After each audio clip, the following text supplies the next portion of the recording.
Okay. അപ്പൊ നമ്മൾ പറഞ്ഞുകൊണ്ടിരുന്നത് GCC രാജ്യത്തിലുള്ള ടാക്സുകളെ കുറിച്ചായിരുന്നു. ആ ടാക്സുകൾ പറഞ്ഞു പോകുന്നതിന്റെ ഇടയിലാന്ന് തോന്നുന്നു ഇത് കട്ടായി പോയത്. ഓക്കെ. അപ്പൊ ഏതൊക്കെയാ GCCയിലെ രാജ്യങ്ങൾ ഏതൊക്കെയാ? ഒന്ന് പറയൂ, GCCയിലെ രാജ്യങ്ങൾ ഏതൊക്കെയാ? എന്റെ ഇടയിലാണ് UAE, KSA, SOQ, SOM, SOK, KOB. ഇത്രയും രാജ്യങ്ങൾ അല്ലെ? ജസ്റ്റ് ഒന്ന് മനസ്സിലാക്കാം. UAE, kingdom of Saudi Arabia KSA, state of Qatar SOQ, Sultan of Oman SOM, state of Kuwait SOQ, kingdom of Bahrain KOB. Okay. ഇനി ഡിഫറെന്റ് ആയിട്ടുള്ള സപ്ലൈകൾ നമ്മൾ detail ആയിട്ട് പറയുന്നുണ്ട്. നമുക്ക് ജസ്റ്റ് ഒന്ന് ഫസ്റ്റ് ഡേ ആയതുകൊണ്ട് ജസ്റ്റ് ഒന്ന് മൊത്തത്തിൽ ഒന്ന് കവർ ചെയ്ത് ഓടിച്ചു പോകാം. എവിടേക്ക് നമ്മൾ എത്തും, എവിടേക്ക് നമ്മൾ പോകും എന്നൊക്കെ പറയാൻ വേണ്ടിയിട്ട്. GCCയിൽ ഏറ്റവും പ്രധാനപ്പെട്ട ഒരു രാജ്യമാണ് നമുക്കറിയാം UAE. UAE എന്ന് പറഞ്ഞു കഴിഞ്ഞാൽ യുണൈറ്റഡ് അറബ് എമിറേറ്റ്സ്. ദുബായ് ഉൾപ്പെടെയുള്ള, അബുദാബി ഉൾപ്പെടെയുള്ള അതിസമ്പന്നമായിട്ടുള്ള ലോകത്തിന്റെ തന്നെ ഏറ്റവും വലിയ ട്രാവലിംഗ് ഹബ്ബ് അല്ലെങ്കിൽ ബിസിനസ് ഹബ്ബ് എന്നൊക്കെ പറയുന്ന ദുബായ് അല്ലെ, നമുക്ക് ഈസി ആയിട്ട് എപ്പോഴും പോയി വരാൻ പറ്റുന്ന ഒരു രാജ്യം UAE അല്ലെ. ദുബായിലാണ് എല്ലാ ആളുകളും പെട്ടെന്ന് പോയി വരുന്ന സ്ഥലം. വളരെ ചെറിയ പൈസക്ക് അല്ലെ, 10 രൂപക്ക് താഴെയായിട്ട് നമുക്ക് വിസ നമുക്ക് കിട്ടും. ഏറെക്കുറെ നമ്മുടെ നാട്ടിൽ നിന്നൊക്കെ ഒരു 10-12 രൂപക്ക് അങ്ങോട്ടേക്ക് പോയി വരാനും ഇങ്ങോട്ടേക്ക് പോയി വരാനൊക്കെ ഉള്ള ഈസി ആയിട്ടുള്ള ഒരു സ്ഥലമാണ് ദുബായ് എന്ന് പറയാം അല്ലെ. ദുബായിൽ ഇടക്കിടക്ക് പോയി വരുന്ന ആളുകളുണ്ട്. അവിടെ ഒരുപാട് ബിസിനസ് ചെയ്യുന്ന ആളുകളുണ്ട്. മുമ്പ് അവിടെ വാറ്റോ ടാക്സോ മറ്റു മാലകളോ ഒന്നും ഇല്ലായിരുന്നു. ലേറ്റ് 2018 ശേഷം 17 ശേഷമൊക്കെ അവർ ടാക്സിനെ കുറിച്ച് ഡീറ്റെയിൽ ആയിട്ട് ചിന്തിച്ചു. പുതിയൊരു ടാക്സ് സിസ്റ്റം കൊണ്ടുവന്നു. മൊത്തത്തിൽ ഒരു 5% എന്ന് പറഞ്ഞ ഒരു ടാക്സ് സംവിധാനമൊക്കെ. ഇന്ത്യയിലുള്ള GST പോലെ കഠിനമായിട്ടുള്ള ഒരുപാട് നൂലാമാലകളൊന്നുമില്ല വാറ്റ് സിസ്റ്റത്തിൽ. വാറ്റ് സിസ്റ്റത്തിൽ ഒരേ ഒരു ടാക്സേ ഉള്ളൂ. UAE വാറ്റിനെ സംബന്ധിച്ചോളം പറയുന്നത്. സൗദിയിലെ വേറൊരു ടാക്സ് ആണ്. UAE വാറ്റിനെ സംബന്ധിച്ചിടത്തോളം മൊത്തത്തില് എല്ലാ പ്രൊഡക്റ്റുകൾക്കും 5% ആണ് അവിടുത്തെ വാറ്റിന്റെ റേറ്റ് എന്ന് പറയാം. GSTയിലേക്ക് വരികയാണെങ്കിൽ എങ്ങനെയാ? GSTയിലേക്ക് വരികയാണെങ്കിൽ എത്ര പെർസെന്റേജ്? 80%, 5%, 12%, 5, 12, 18, 28%, പിന്നെ 3%, അങ്ങനെ തുടങ്ങിയുള്ള ഒരുപാട് പെർസെന്റേജുകൾ ഉണ്ട്. എന്നാൽ വെരി ലക്കി UAE സംബന്ധിച്ചിടത്തോളം ഒറ്റ ടാക്സ് മാത്രമേ ഉള്ളൂ, അത് 5% ആണ്.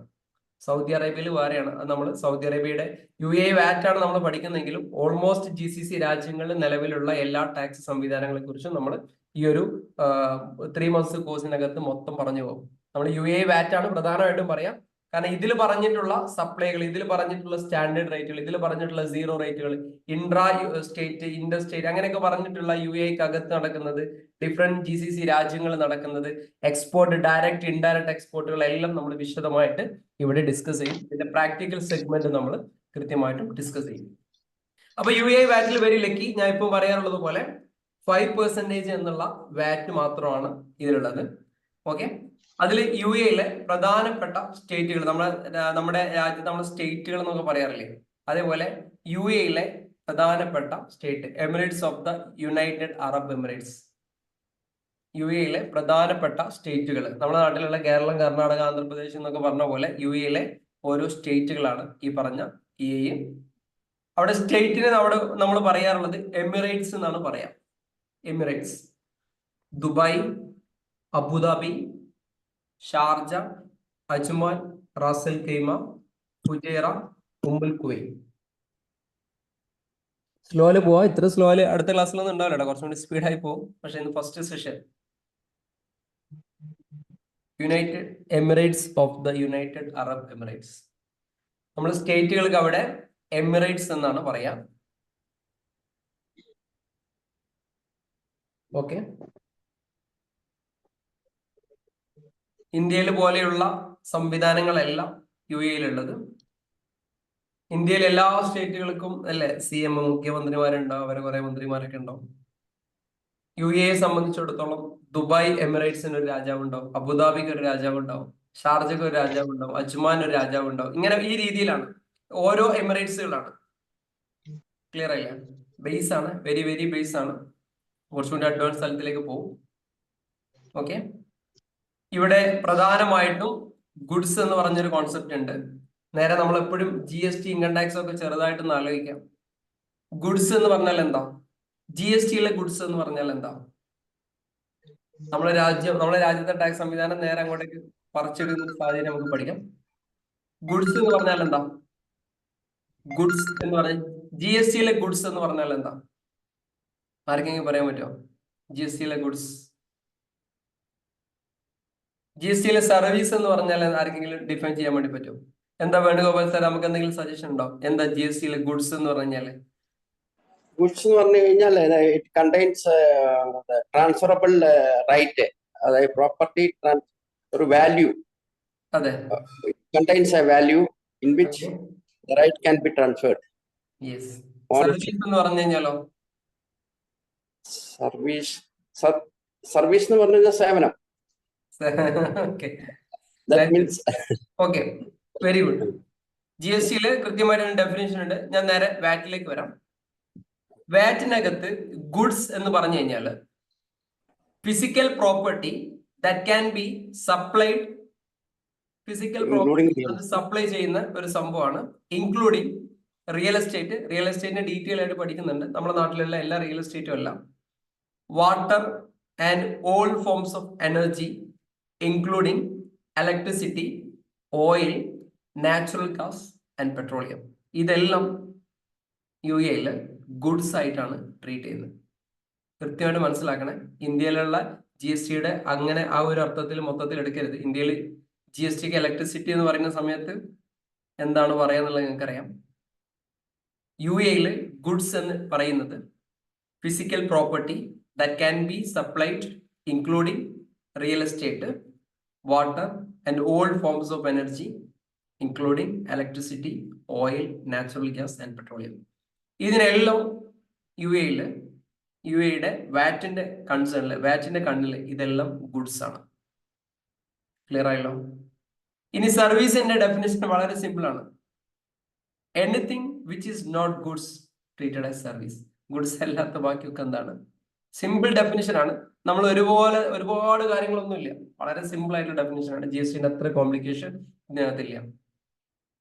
അപ്പൊ ഒരു GSTക്ക് അല്ലെങ്കിൽ ഒരു വാറ്റിനകത്ത്, UAEയുടെ വാറ്റിനകത്ത് നടക്കുന്ന ഗുഡ്സ് ആണെങ്കിലും സർവീസ് ആണെങ്കിലും അവിടെ നടക്കുമ്പോൾ അതിന്റെ സാധാരണ രീതിയിലുള്ള വാറ്റ് എന്ന് പറയുന്നത് 5% ആണ്. സ്റ്റാൻഡേർഡ് റേറ്റ് എന്നാ പറയാം. അപ്പൊ നമ്മൾ എന്താണ് പഠിക്കും? സ്റ്റാൻഡേർഡ് റേറ്റ് എന്താണ്, നിൽ റേറ്റഡ് എന്താണ്, എക്സംപ്റ്റഡ് എന്താണെന്നുള്ളത് നമ്മൾ പോകുന്ന വഴിക്ക് പഠിക്കും. അപ്പം ഗുഡ്സ് എന്ന് പറഞ്ഞു കഴിഞ്ഞാൽ എല്ലാം GSTയിലെ പോലെയല്ല, ഇവർ പറയുന്ന ആ ഡെഫിനിഷനകത്താണ് ഗുഡ്സ് എന്ന് പറയുന്നത്. സർവീസ് എന്ന് പറയുന്നത് ഗുഡ്സ് അല്ലാത്ത ബാക്കിയെല്ലാം സർവീസ് ആയിട്ട് എന്ത് ചെയ്യും? അവർ ട്രീറ്റ് ചെയ്യും. ഗുഡ്സ് അല്ലാത്ത ബാക്കിയെല്ലാം സർവീസ് ആയിട്ടാണ് UAE ട്രീറ്റ് ചെയ്യുന്നത്. അപ്പം ചെറിയ കുറച്ച് എക്സാമ്പിൾ എടുക്കാം. നിങ്ങൾക്കൊന്ന് മനസ്സിലാക്കാൻ വേണ്ടി ജസ്റ്റ് സ്ക്രീനിലുള്ള കാര്യങ്ങൾ ഒന്ന് വായിക്കാം. ഇതൊരു ബേസ് സെഷൻ ആണ്. ഞാൻ ഡീറ്റെയിൽ ആയിട്ട് ഇതിനുള്ളിലേക്ക് കയറുന്നില്ല. നിങ്ങൾ എന്തൊക്കെയാണ് കാര്യങ്ങൾ നമ്മൾ കവർ ചെയ്യാന്നുള്ളതൊക്കെ മൊത്തത്തിൽ അങ്ങ് ഓടിച്ചു പോകണം. സപ്ലൈ ഓഫ് ഇലക്ട്രിസിറ്റി എന്ന് പറയുന്നത് ഗുഡ്സ് ആണ്, നേരത്തെ പറഞ്ഞ ഡെഫിനിഷന്റെ ബേസിൽ. സപ്ലൈ ഓഫ് വാട്ടർ ഗുഡ്സ് ആണ്. ട്രേഡ് മാർക്ക് സെയിൽ സർവീസ് ആണ്. ഗുഡ്വില്ലിന്റെ സെയിൽസ് സർവീസ് ആണ്. പാറ്റന്റിന്റെ സെയിൽസ് സർവീസ് ആണ്. റോയൽറ്റി സർവീസിലാണ് വരുന്നത്. ബിൽഡിങ്ങിന്റെ ലീസിങ് സർവീസിലാണ് വരുന്നത്. എയർക്രാഫ്റ്റിന്റെ ലീസിങ് അല്ലെങ്കിൽ എയർക്രാഫ്റ്റിന്റെ ആ സാധനങ്ങളൊക്കെ സർവീസിനകത്താണ് വരുന്നത്. നേരത്തെ പറഞ്ഞ ആ ഒരു വേർഡ്സിനെ നമ്മളൊന്ന് എക്സ്പാൻഡ് ചെയ്തു മാത്രം. ജസ്റ്റ് ഇതൊന്ന് എഴുതി വെച്ചോളൂ. ഇത് ഇങ്ങനെ തന്നെ പഠിക്കണം എന്ന് പറഞ്ഞത് കൃത്യമായിട്ട് അവർ നോട്ടിഫൈ ചെയ്തിട്ടുള്ള ഓരോ സാധനങ്ങൾ ഇങ്ങനെ തന്നെ എഴുതി വെച്ചതാണ്. ഓക്കെ, ഒരുപാട് കാര്യങ്ങൾ പഠിക്കാനില്ല, വളരെ കുറച്ച് കാര്യങ്ങൾ മാത്രമേ പഠിക്കാനുള്ളൂ. ക്ലിയർ ആയില്ലേ? സപ്ലൈ ഓഫ് ഇലക്ട്രിസിറ്റി ഗുഡ്സ് ആയിട്ടാണ് ട്രീറ്റ് ചെയ്യുന്നത്. സപ്ലൈ ഓഫ് വാട്ടർ ഗുഡ്സ് ആയിട്ടാണ് ട്രീറ്റ് ചെയ്യുന്നത്. ട്രേഡ് മാർക്കിന്റെ സെയിൽസ് സർവീസ് ആയിട്ടാണ് ട്രീറ്റ് ചെയ്യുന്നത്. ഗുഡ്വില്ലിന്റെ സെയിൽസ്, ഗുഡ്വില്ല് സെയിൽ ചെയ്യാന്ന് പറഞ്ഞാൽ മനസ്സിലായില്ലേ? നമ്മളൊരു സാധനം ഗുഡ്വിൽ സെയിൽ ചെയ്യാന്ന് പറഞ്ഞ ഉദ്ദേശം എന്താ? ഗുഡ്വിൽ സെയിൽ ചെയ്യാന്ന് പറഞ്ഞു കഴിഞ്ഞാൽ എന്താ ഉദ്ദേശിക്കുന്നത്? ഉദാഹരണം, എനിക്കൊരു ബിസിനസ് ഉണ്ട് എന്ന് വിചാരിക്കും. ഞാൻ എന്റെ ബിസിനസ് വേണുഗോപാൽ സാറിന് സെയിൽ ചെയ്യണം. നന്നായിട്ട് ശ്രദ്ധിക്കണം. ഇതിന്റെ ഡെഫിനിഷൻ നമ്മൾ ഇതിന്റെ എക്സ്പ്ലനേഷൻ ഡീറ്റെയിൽ ആയിട്ട് പറയും. എന്റെ ബിസിനസ് ഒരു 10 ലക്ഷം സംഭവം ഞാൻ എന്ത് ചെയ്യാണ്? 10 ലക്ഷം രൂപ ആ ഒരു വാല്യൂ ഉള്ള അല്ലെങ്കിൽ AID വാല്യൂ ഉള്ള ഒരു സംഭവം വേണുഗോപാൽ സാറിന് ഞാൻ സെയിൽ ചെയ്യാണ്. 10 ലക്ഷം AID പ്ലസ് അതിന്റെ ഗുഡ് വില്ലും കൂടി സെയിൽ ചെയ്യാണ്. ആദ്യം സെയിൽ ചെയ്യുന്നത് ഗുഡ്സ് ആണ്, രണ്ടാമത് ചെയ്യുന്ന ഗുഡ് വില്ല് സർവീസ് ആണ് ട്രീറ്റ് ചെയ്യും. ഒരേ ട്രാൻസാക്ഷൻ രണ്ട് രീതിയിൽ ട്രീറ്റ് ചെയ്യും. ക്ലിയർ ആയില്ല? മനസ്സിലായില്ല? ഇപ്പൊ പറഞ്ഞ കാര്യം മനസ്സിലായോ? സാർ ഒന്നുകൂടെ പറയൂ. അതായത് എനിക്കൊരു ബിസിനസ് ഉണ്ട്, നിങ്ങൾക്ക് മനസ്സിലാൻ വേണ്ടിയിട്ട് ഒരു 1000 AID ആണ് അതിന്റെ വില. 1000 AID നല്ല ബിസിനസ് ഉണ്ടാവുക, അല്ലെങ്കിൽ ഒരു 1 മില്യൺ AID ആണ് എന്റെ ബിസിനസിന്റെ യഥാർത്ഥത്തിൽ സ്റ്റോക്ക് മറ്റുള്ള കാര്യങ്ങളുടെ ഒക്കെ വാല്യൂ. 1000 AID അല്ലെങ്കിൽ 1 മില്യൺ AID ആണ് എന്റെ ബിസിനസിന്റെ സ്റ്റോക്ക്, അതിന്റെ മൂല്യം. ഓക്കെ, അതായത് ഫിക്സഡ് അസറ്റും ബാക്കിയുള്ള സ്റ്റോക്കും എല്ലാം കൊടുത്തു കഴിഞ്ഞാൽ 1 മില്യൺ AID ആണ് അതിന്റെ വാല്യൂ എന്ന് വിചാരിക്കാം. ഞാൻ ഈ സാധനം സെയിൽ ചെയ്യാണ്, വേണുഗോപാൽ സാറിന് സെയിൽ ചെയ്യാണ്. വേണുഗോപാൽ സാർ ഒരു 1 മില്യൺ പ്ലസ് അതിനോട് ഒരു 15 കൂടി ആഡ് ചെയ്തിട്ട് ആണ് വേണുഗോപാൽ സാർ വരുന്നത്. ഈ 50 എന്ന് പറയുന്നത് എന്റെ ഗുഡ് വില്ലാണ്. ഞാൻ അതിനൊരു വാല്യൂ ഇട്ട് ഗുഡ് വില്ലിന്റെ വാല്യൂ ആണ് 50 എന്നുള്ളത്. അങ്ങനെ മൊത്തം വേണുഗോപാൽ സാർ എനിക്ക് തരുന്നത് 150 മില്യൺ ആണ് സാർ എനിക്ക് തരുന്നത്. ഇതിൽ 2 ട്രീറ്റ്മെന്റ് ഉണ്ട്.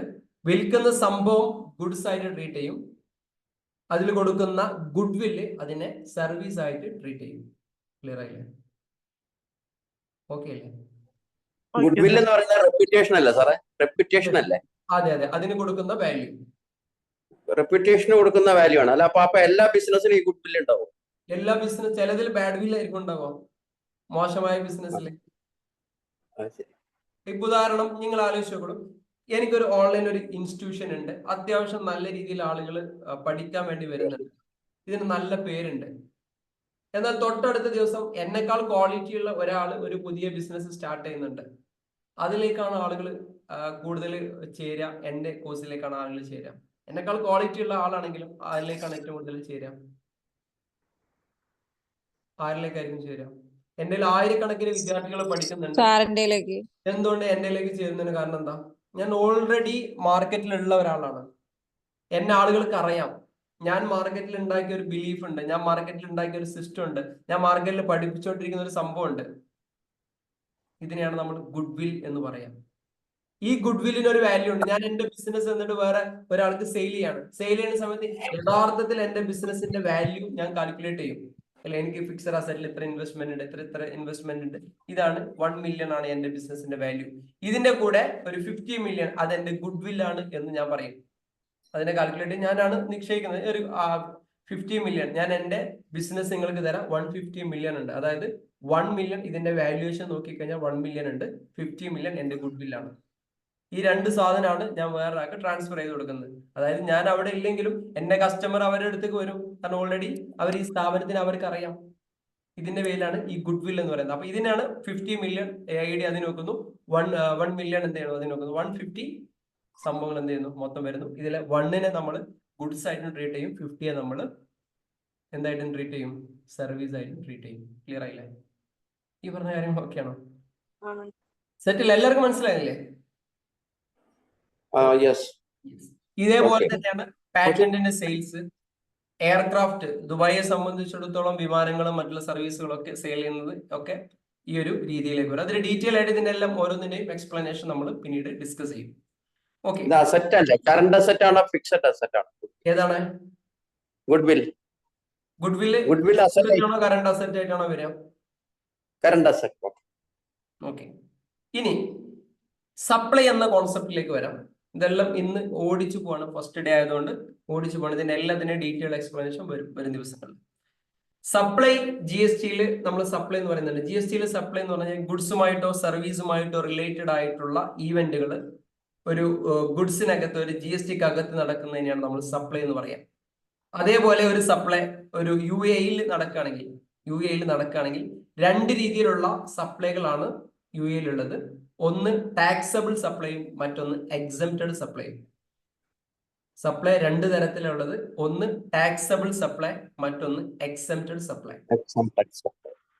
അപ്പൊ ടാക്സബിൾ സപ്ലൈ തന്നെ 2 രീതിയിലുണ്ട്. സ്റ്റാൻഡേർഡ് റേറ്റ് ഉണ്ട്, അതേപോലെ സീറോ റേറ്റ് ഉണ്ട്. ടാക്സബിൾ സപ്ലൈ 2 തരത്തിലുണ്ട്, സ്റ്റാൻഡേർഡ് റേറ്റ് ഉണ്ട്, സീറോ റേറ്റ് ഉണ്ട്.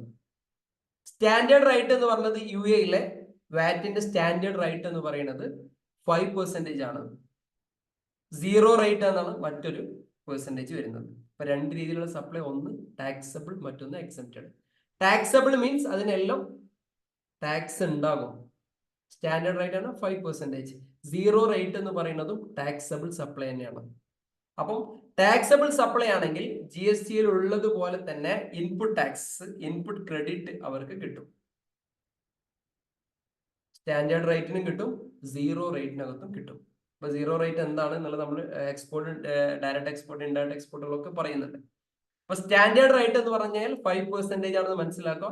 സീറോ റേറ്റ് എന്ന് പറഞ്ഞാൽ ആസ് യൂഷ്വൽ സീറോ ആണ് അതിനുള്ള പെർസെൻറ്റേജ്. രണ്ടാമത്തത് എക്സംപ്റ്റഡ് ആണ്.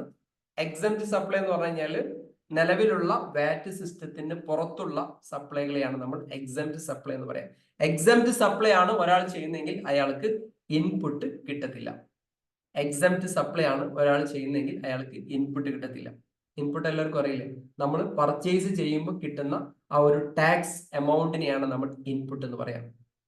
അപ്പം സപ്ലൈയിൽ പറയുമ്പോൾ സ്റ്റാൻഡേർഡ് റേറ്റ് 5%. ഉദാഹരണം, ഈ ഒരു പ്രൊഡക്റ്റിന്റെ സ്റ്റാൻഡേർഡ് റേറ്റ് 5% ആണെങ്കിൽ ഈ ഒരു പ്രൊഡക്റ്റ് ഞാൻ ഒരു പക്ഷെ 10 AED-ക്കാണ് ഇത് വാങ്ങുന്നത് വിചാരിച്ചോളൂ. 10 AED-ക്കാണ് ഈ ഒരു സംഭവം വാങ്ങുന്നതെങ്കിൽ ഇതിന്റെ ഒരു പെർസെൻറ്റേജ്, ഇതിന്റെ 5% എന്റെ അക്കൗണ്ടിൽ ക്രെഡിറ്റ് ചെയ്യും. അതിനാണ് ഇൻപുട്ട് ക്രെഡിറ്റ് എന്ന് പറയാം.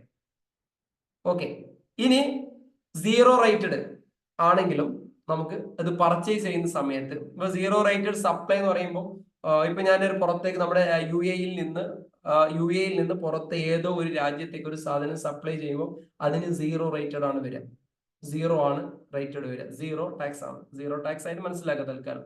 എക്സംപ്റ്റഡും സീറോ രണ്ടായിട്ട് തന്നെ മനസ്സിലാക്കണം. സീറോ ആയിട്ടാണ് വരിക. അതേപോലെ ഹെൽത്ത് കെയർ അങ്ങനെ സംഭവങ്ങളൊക്കെ എക്സംപ്റ്റഡ് ഒക്കെ നമ്മൾ പറയുന്നുണ്ട് ഡീറ്റെയിൽ ആയിട്ട്.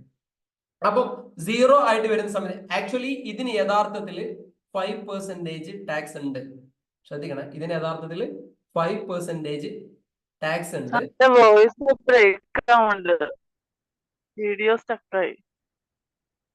നല്ലോണം ബ്രേക്ക് ആവുന്നുണ്ടോ? ബ്രേക്ക് ആവുന്നുണ്ട്, വീഡിയോ സ്റ്റക്കായി. നല്ലോണം മിസ്സിങ് വരുന്നുണ്ടോ മാഡം? ഹലോ ഉണ്ട് സാർ, ഇടയ്ക്ക് സംസാരിക്കുമ്പോ ഇടയ്ക്ക് ഇപ്പൊ കുഴപ്പമില്ല. ഒരു മിനിറ്റ്, ഒരു 1 മിനിറ്റ് ഒന്നും കൂടെ ഒന്ന് ചെക്ക് ചെയ്യട്ടെ.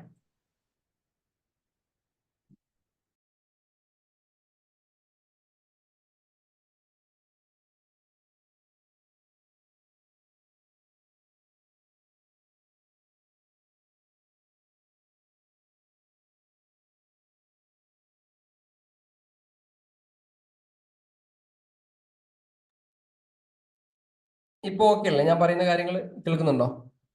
സൗണ്ട് ഇങ്ങനെ ഡിസ്റ്റർബ് ആയി പോവാണോ? ഇങ്ങനെ സ്ലോലി ഇങ്ങനെ പോവാണോ? ഇങ്ങനെ എന്താ? അതെടുക്കണ്ടായിരുന്നു, ഇപ്പൊ കുഴപ്പമില്ല. ഓക്കെ. അങ്ങനെ നല്ലോണം ഡിസ്റ്റർബൻസ് വരുമ്പോൾ പറയാട്ടോ, എന്താ എനിക്കറിയില്ല. ഞാൻ ആക്ച്വലി ഇന്നലെ മുതൽ ഒരു ഇഷ്യൂ ഞാൻ ഫേസ് ചെയ്യുന്നുണ്ട്. ഞാൻ വിൻഡോസ് അപ്ഡേറ്റ് ചെയ്യാനുള്ള ഒരു ശ്രമം നടത്തിയിരുന്നു. അതിന് ശേഷമൊക്കെ സിസ്റ്റം മൊത്തത്തിൽ ഒരു കളി കളിക്കുന്നുണ്ട്. ഞാൻ ഫോട്ടോഷോപ്പിൽ പോയിട്ട് എഡിറ്റ് ചെയ്യുന്ന സമയത്തൊക്കെ ഒരു പ്രോബ്ലം ഉണ്ട്. അപ്പൊ നിങ്ങൾ നല്ല ഡിസ്റ്റർബൻസ് ആണെങ്കിൽ പറയാം. ഓക്കെ, പറയണം കേട്ടോ, അപ്പോഴേ അറിയുള്ളൂ. ഞാൻ നിങ്ങൾ ഓക്കെ കേൾക്കുന്നുണ്ട് എന്നുള്ള അർത്ഥത്തിലാണ് ഞാൻ ഇവിടെ പറയുന്നുണ്ടാവും. അപ്പൊ സപ്ലൈ പറഞ്ഞു, ടാക്സബിൾ സപ്ലൈ, എക്സംപ്റ്റഡ് സപ്ലൈ, ഇതൊക്കെ പറഞ്ഞത് കേട്ടിട്ടുണ്ടല്ലോ അല്ലെ? ഓക്കെ. അപ്പം ടാക്സബിൾ സപ്ലൈ എന്ന് പറഞ്ഞാൽ ഇതിനൊരു എക്സാമ്പിൾ ആണ് ഞാൻ പറഞ്ഞത്. ഈ ഒരു പ്രൊഡക്റ്റിന് 10 AED ആണ് ഇതിന് വില എന്ന് വിചാരിക്കുക, 10 AED. ഓക്കെ, ഇതിന് 5% ടാക്സ് ഉണ്ട്. ഞാൻ 5% വാറ്റ് കൊടുത്തിട്ട് ഈ ഒരു പ്രൊഡക്റ്റ് വാങ്ങി. പിന്നീട് ഈ ഒരു പ്രൊഡക്റ്റ് ഞാൻ എന്ത് ചെയ്യുന്നു, പുറത്ത് സെയിൽ ചെയ്യുന്നു 5%. ഞാൻ വാങ്ങുന്ന സമയത്ത് എനിക്ക് ഇതിന്റെ 5%, ഉദാഹരണം 10 AED-ക്കാണ് ഞാനിത് വാങ്ങിയത്, ഇതിന്റെ 5% എന്റെ അക്കൗണ്ടിൽ ക്രെഡിറ്റ് ആയി എന്ന് വിചാരിക്കും. ഓക്കെ, ഞാൻ ഈ സാധനം വേണുഗോപാൽ സാറിന് സെയിൽ ചെയ്യുന്നു. അപ്പൊ എന്ത് ചെയ്യുന്നു, കസ്റ്റമറുടെ കയ്യിൽ നിന്ന് ഇതിന്റെ 5 എനിക്ക് കിട്ടുന്നു. ആ പേയ്മെന്റ് ഞാൻ എന്ത് ചെയ്യുന്നു, ഗവൺമെന്റിലേക്ക് പേ ചെയ്യുന്നു. ഓക്കെ, ഇതൊരു സിനാരിയോ. ഇതാണ് സ്റ്റാൻഡേർഡ് റേറ്റിൽ നടക്കുന്ന, സാധാരണ രീതിയിൽ UAE-ക്കകത്ത് നടക്കുന്ന സംഭവം. ഇനി ഈ പ്രൊഡക്റ്റ് ഞാൻ 5%, ഈ ഒരു പ്രൊഡക്റ്റ് ഞാൻ 5% കൊടുത്ത് വാങ്ങുന്നു. ഈ 5% എന്റെ അക്കൗണ്ടിൽ ക്രെഡിറ്റ് ആയി കിടക്കുന്നതായിട്ട് ചിന്തിക്കാം. ഓക്കെ, ഈ സാധനം ഞാൻ മറ്റൊരു രാജ്യത്തേക്ക് സെയിൽ ചെയ്യുന്നു, എക്സ്പോർട്ട് ചെയ്യുന്നു.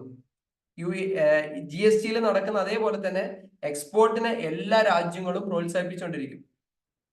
അപ്പൊ ഓൾറെഡി ഇതിന്റെ പർച്ചേസ് ചെയ്ത സമയത്ത് എന്റെ അക്കൗണ്ടിൽ ഇതിന്റെ 5% എന്റെ അക്കൗണ്ടിൽ ക്രെഡിറ്റ് ആയി.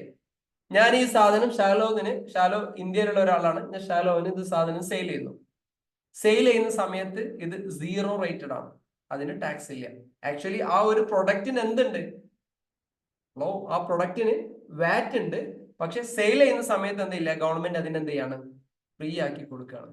അപ്പൊ ഗവൺമെന്റിനെ സംബന്ധിച്ചിടത്തോളം ഗവൺമെന്റ് എന്താ പറയുന്നത് വെച്ച് കഴിഞ്ഞാല്, നിങ്ങൾ എക്സ്പോർട്ട് ബിസിനസ് ചെയ്യുകയാണെങ്കിൽ നമ്മളെ പ്രോത്സാഹിപ്പിക്കാൻ വേണ്ടിയിട്ട് നിങ്ങൾക്ക് വേണമെങ്കിൽ എന്ത് ചെയ്യാം, അതിന്റെ ഇൻപുട്ട് നിങ്ങൾക്ക് യൂസ് ചെയ്യാം. ക്ലിയർ ആയോ? ഇത് ഇന്ത്യയുടെ കേസിൽ എടുക്കുകയാണെങ്കിലോ GST കേസിൽ എടുക്കുകയാണെങ്കിൽ എങ്ങനെയാ വരുന്നത്? എക്സ്പോർട്ടിന്റെ കേസിൽ ഉണ്ടോ? ഇല്ല. IGST ആണ്. രണ്ട് രീതിയിലുണ്ട്, വിത്ത് പേയ്മെന്റ് ഉണ്ട്, വിത്തൗട്ട് പേയ്മെന്റ് ഉണ്ട്, LUT ബന്ധപ്പെട്ട കാര്യം അല്ലെ. വിത്ത് പേയ്മെന്റ് ഉണ്ട്, വിത്തൗട്ട് പേയ്മെന്റ് അല്ലെ. LUT ബേസിലാണ് ആ കാര്യങ്ങൾ നടക്കുക. ഇപ്പൊ ക്ലിയർ ആയില്ലേ? അപ്പൊ ഗവൺമെന്റ് UAE എന്ത് ചെയ്യാണ്, എക്സ്പോർട്ടിനെ നന്നായിട്ട് സപ്പോർട്ട്. എക്സ്പോർട്ട് എന്താണ്, ഡയറക്റ്റ് എക്സ്പോർട്ട് എന്താണ്, ഇൻഡയറക്റ്റ് എക്സ്പോർട്ട് എന്താണെന്നൊക്കെ നമ്മൾ കൃത്യമായിട്ട് പറയുന്നുണ്ട്. അപ്പം ഇതാണ് UAE സംബന്ധിച്ചിടത്തോളം സപ്ലൈ എന്ന് പറഞ്ഞു കഴിഞ്ഞാൽ സ്റ്റാൻഡേർഡ് റേറ്റ് ഉണ്ട്, 0 റേറ്റ് ഉണ്ട്. അപ്പൊ സ്റ്റാൻഡേർഡ് റേറ്റ് എന്താണ്, 0 റേറ്റ് എന്താണെന്ന് പറയാം. മറ്റൊന്ന് എക്സംപ്റ്റ് സപ്ലൈ ആണ്. എക്സംപ്റ്റ് സപ്ലൈ എന്ന് പറഞ്ഞു കഴിഞ്ഞാൽ അതെന്താണ്, അതിനെ സപ്ലൈ ആയിട്ട് തന്നെ എന്ത് ചെയ്യുന്നില്ല, ട്രീറ്റ് ചെയ്യുന്നില്ല. ക്ലിയർ ആയല്ലോ? അപ്പൊ ഒരാൾ ടാക്സബിൾ സപ്ലൈ നടത്തുകയാണെങ്കിൽ അയാൾ എല്ലാ കോംപ്ലയൻസും എന്ത് ചെയ്യണം, കൃത്യമായിട്ടും ചെയ്തു പോകണം. അവരുടെ ക്വാർട്ടറിലുള്ള അവരുടെ ഫയലിംഗ് എല്ലാ കാര്യങ്ങളും കൃത്യമായിട്ടും ചെയ്തു പോകണം. അപ്പം സപ്ലൈ എന്നുള്ള കോൺസെപ്റ്റ് ക്ലിയർ ആയി എന്ന് വിചാരിക്കാം. അതെന്താന്നൊക്കെ നമ്മൾ പറയുന്നുണ്ട്. എങ്ങനെയാണ് ഫയലിംഗ്, എങ്ങനെയാണ് GST സൈറ്റിനകത്ത് കയറുന്ന പോലെ തന്നെ FTA ഡയറക്റ്റ് അവരുടെ സൈറ്റിനകത്ത് FTA സൈറ്റിലൊക്കെ കയറിയിട്ട് നമ്മളത് പറയും. ഓക്കെ, ഇനി ഇതിലെ സ്റ്റാൻഡേർഡ് റേറ്റ് സപ്ലൈ എന്താണെന്നുള്ളത് ചെറുതായിട്ടൊന്ന് ഓടിച്ചു പോകാം. നോർമലി UAE എല്ലാ പ്രൊഡക്റ്റുകൾക്കും ഡിഫോൾട്ട് ആയിട്ടുള്ള ഒരു ടാക്സ് റേറ്റ് ആണ് 5% എന്ന് പറയുന്നത്. Input tax paid for providing these supplies R fully recoverable. ഇതിന്റെ മുകളിൽ കൊടുക്കുന്ന എല്ലാ എമൗണ്ടും നമുക്ക് റിക്കവറബിൾ ആണ്. Recoverable means input tax eligible ആണ് എന്നർത്ഥം. ക്ലിയർ ആയോ? Input tax paid for providing these supplies R fully recoverable. ഈ എമൗണ്ട് ഒക്കെ നമുക്ക് എന്ത് ചെയ്യാൻ പറ്റും, റിക്കവർ ചെയ്തെടുക്കാൻ വേണ്ടി പറ്റും. മീൻസ് ഞാൻ ഇതിന് 5% വാറ്റ് കൊടുത്തിട്ടുണ്ടെങ്കിൽ ആ വാറ്റ് എമൗണ്ട് നമുക്ക് എന്ത് കിട്ടും, റീഫണ്ട് കിട്ടും എന്നാണ് അതുകൊണ്ട് ഉദ്ദേശിച്ചത്. നോർമൽ ഡിഫോൾട്ട് റേറ്റ് എന്ന് പറയുന്നത് 5% ആണ് UAE. ക്ലിയർ ആയല്ലോ? ഇന്ത്യയിൽ GST പോലെ ഒരുപാട് പെർസെൻറ്റേജുകൾ ഇല്ല. ക്ലിയർ ആയില്ലേ? ജസ്റ്റ് എഴുതി പോയിക്കോളൂ, ഇതിന്റെ ഡീറ്റെയിൽ ഒക്കെ വരുന്നുണ്ട്. ഇനി 0 റേറ്റ് സപ്ലൈ എന്ന് പറഞ്ഞ simple, these goods are taxed at 0%. അത് ടാക്സബിൾ സപ്ലൈ ആയിട്ട് തന്നെയാണ് ട്രീറ്റ് ചെയ്യുന്നത്.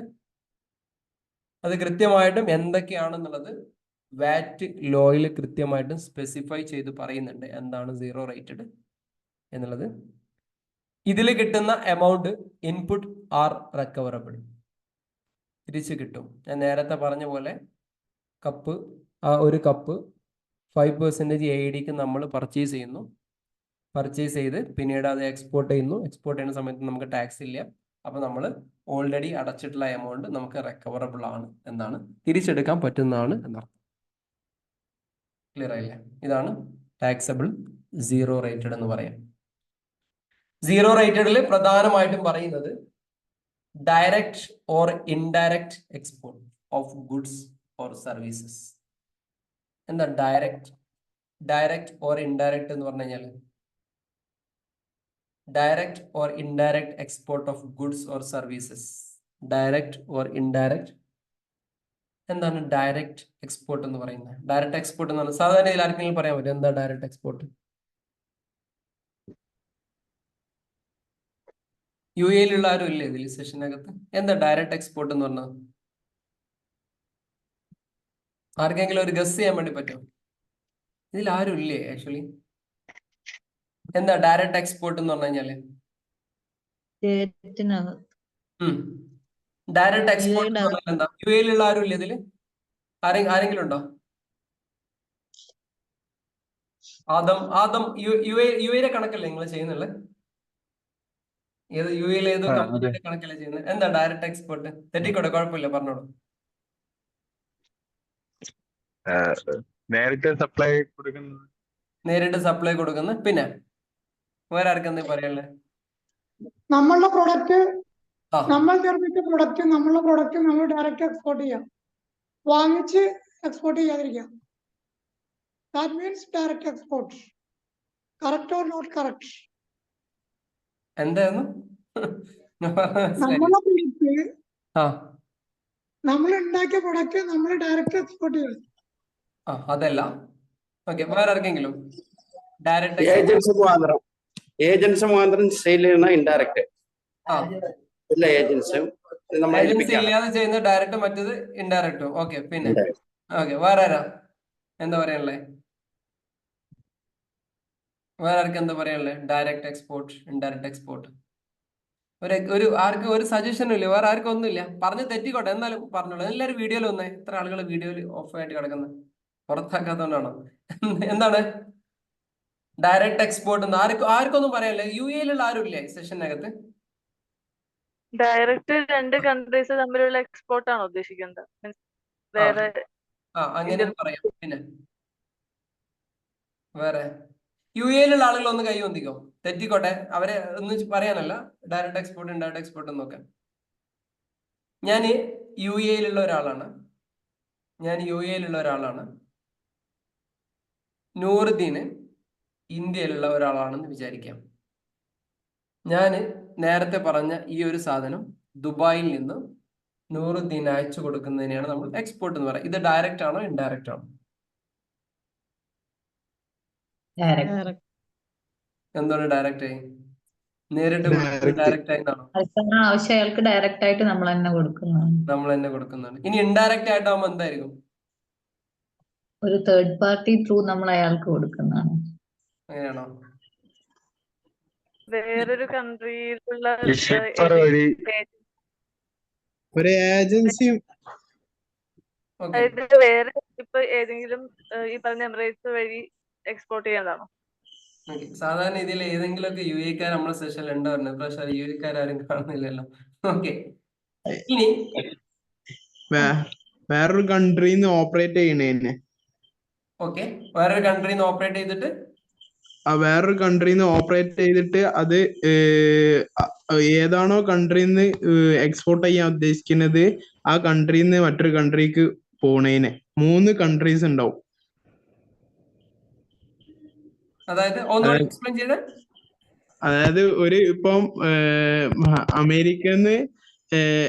അമേരിക്ക, അതേപോലെ ദുബായ് ആണെങ്കിൽ അതില് ഇന്ത്യ എന്നാണ് ഓപ്പറേറ്റ് ചെയ്യുന്നത്. അപ്പൊ ഇന്ത്യയിൽ ഓപ്പറേറ്റ് ചെയ്യുന്ന കമ്പനി ഇന്ത്യയുടെ നിയമത്തിനുള്ളിലല്ലേ വരിക? നമ്മൾ ചൈനയിൽ നിന്ന് സാധനം വാങ്ങിയിട്ട് ഇന്ത്യയിലേക്ക് എക്സ്പോർട്ട് ചെയ്യുന്നത്. ചൈനയിൽ നിന്ന് സാധനം വാങ്ങിയിട്ട് നമ്മൾ ദുബായിലുള്ള ഒരു കമ്പനി ഇന്ത്യയിലേക്ക് എക്സ്പോർട്ട് ചെയ്യുന്നത്. പ്രൊക്യൂർമെന്റ് ചൈനയിൽ നിന്നാണ്, സാധനം കൊടുക്കുന്ന ഇന്ത്യയിലാണ്. അവിടെ ഒരു ഇന്റർമീഡിയറി വർക്ക് മാത്രമാണ് ദുബായിൽ നടക്കുന്നത്.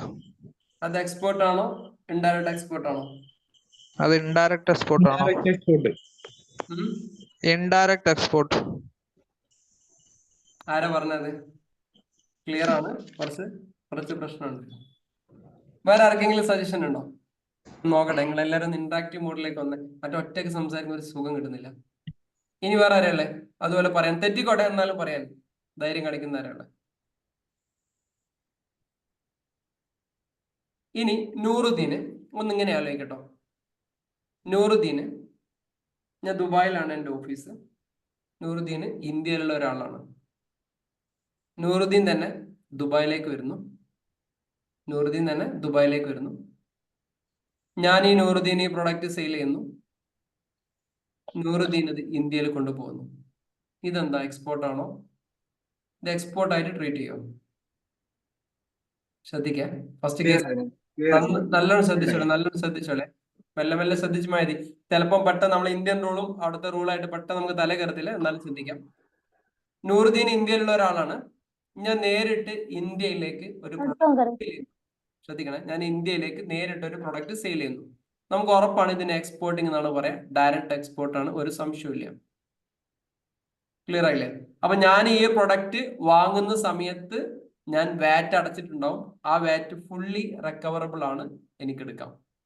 കാരണം നൂറുദ്ദീൻ അടുത്ത് എന്തില്ല, ടാക്സിന്റെ കാര്യങ്ങളോ മറ്റു വിഷയങ്ങളോ ഒന്നുമില്ല. ഈ കൊടുത്തിട്ടുള്ള എമൗണ്ട് എനിക്ക് റെക്കവറബിൾ ആണ്, തിരിച്ചെടുക്കാം. ഇനി വേറൊരു കാര്യം, ഇൻഡയറക്റ്റ് ടാക്സ്. ഞാൻ ഇന്ത്യയിലേക്ക് നേരിട്ട് കൊടുക്കുന്നില്ല. നൂറുദ്ദീന് ഇന്ത്യയിലേക്ക് വരുന്നു, അല്ല സോറി യു എയിലേക്ക് വരുന്നു. യു എയിലേക്ക് വന്നിട്ട് അവിടെ നിന്ന് പ്രൊഡക്റ്റ് എടുക്കുന്നു. അവർ തന്നെ നാട്ടിലേക്ക് കൊണ്ടുപോയി സെയിൽ ചെയ്യുന്നു, നാട്ടിലേക്ക് കൊണ്ടുപോകുന്നു. ഇതാണ് ഇൻഡയറക്റ്റ് എക്സ്പോർട്ട്. മനസ്സിലായോ? മനസ്സിലായി. ഇതാണ് ഇൻഡയറക്റ്റ്. ഒന്നുകൂടി പറയോ? അതായത് ഒരു പ്രൊഡക്റ്റിന്റെ, ഒന്ന് ശ്രദ്ധിച്ചോളെ, ഒരു പ്രൊഡക്റ്റിന്റെ ഉടമസ്ഥാവകാശം അവിടെ എത്തുന്നത് വരെ അതിന്റെ പൊസിഷൻ, അതിന്റെ ഉടമസ്ഥാവകാശം എന്റെ കയ്യിലാണ്. ഇതിനെയാണ് നമ്മൾ ഡയറക്റ്റ് എക്സ്പോർട്ട് എന്ന് പറയാം. രണ്ടാമത്തത്, ഞാൻ അവിടെ തന്നെ കൊടുക്കുന്നുണ്ട്, അവരാണ് എന്ത് ചെയ്യണത്, ഇത് അവിടെ, അതായത് മറ്റു സംഭവത്തില് നിങ്ങൾ ആലോചിച്ച് നോക്കും, ഞാൻ ഒരു ഇന്ത്യയിലേക്ക് ഒരു സാധനം അയക്കണം, ഇന്ത്യയിൽ അയാളുടെ കയ്യിൽ എത്തുന്നത് വരെ അതിന്റെ ഉത്തരവാദിത്തം എനിക്കാണ്. മറ്റേത് എന്താണ്, അയാൾ നേരെ വരികയാണ്, അയാൾ നേരെ വാങ്ങി അയാൾക്ക് സംഭവം കൊടുത്തു, അയാളുടെ ഉത്തരവാദിത്തം മുഴുവൻ അയാൾക്ക് കൊണ്ടുപോകുന്നു, അതിന്റെ എല്ലാ ഉത്തരവാദിത്തം അയാൾക്ക് തന്നെയാണ്. ഇതിനാണ് ഇൻഡയറക്റ്റ് എക്സ്പോർട്ട് എന്ന് പറയാം. തിരിഞ്ഞോ? മനസ്സിലായിട്ടുണ്ടോ? പറഞ്ഞുതരാൻ പറ്റും. കൊടുക്കുമ്പോ നമ്മൾ സെയിൽ ആയിട്ടല്ലേ കൺസിഡർ ചെയ്യാ? എവിടെ? യു എന്റെ ഉള്ളിലുള്ള സെയിൽ ആയിട്ടല്ലേ ഇതിനെ കൺസിഡർ ചെയ്യുള്ളൂ? യു എയിലുള്ളിലെ സെയിൽ ആയിട്ടാണോ ഇതിനെ കൺസിഡർ ചെയ്യാം? അപ്പൊ ഇത് പുറത്തേക്ക് എങ്ങനെ പോവാം? അവിടെയാണ് എനിക്ക് സംശയം. അവിടെ കസ്റ്റംസ് ഒക്കെ പ്രശ്നമല്ലേ എന്നാണ് ഞാൻ കസ്റ്റംസ് എല്ലാം പ്രശ്നമാണ്. കസ്റ്റംസിന്റെ ഒരു യു എ വാറ്റിലെ ഒരു നമ്മൾ അടച്ച എമൗണ്ട് റെക്കവറബിൾ ആയി കിട്ടണമെങ്കിൽ ഒരുപാട് കാര്യങ്ങളുണ്ട്. ഒന്ന്, നമ്മുടെ TRN-നുള്ള ടാക്സ് റെഫറൻസ് നമ്പർ എന്ന് പറയില്ല, ടെമ്പററി റെഫറൻസ് നമ്പർ എന്ന് ഇന്ത്യയിൽ GST പറയുന്ന ആ നമ്പറാണ് ടാക്സ് രജിസ്ട്രേഷൻ നമ്പർ, TRN എന്നാണ് അവിടുത്തെ അറിയാം. ആ TRN-നുള്ള ബില്ല് ഉണ്ടായിരിക്കണം, കസ്റ്റംസിന്റെ പേപ്പറുകൾ എല്ലാം ഉണ്ടായിരിക്കണം.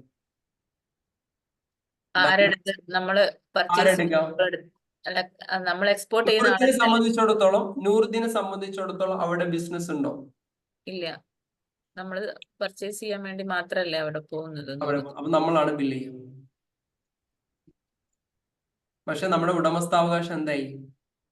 നമ്മൾ കൊടുത്തവർക്ക് ട്രാൻസ്ഫർ കഴിഞ്ഞു. അവരാണ് ഇതിന്റെ മൊത്തം സംഭവം അവിടെ എത്തിക്കുന്നത് വരെയുള്ള കംപ്ലീറ്റ് സംഭവം അവരാണ് ചെയ്യുന്നത്.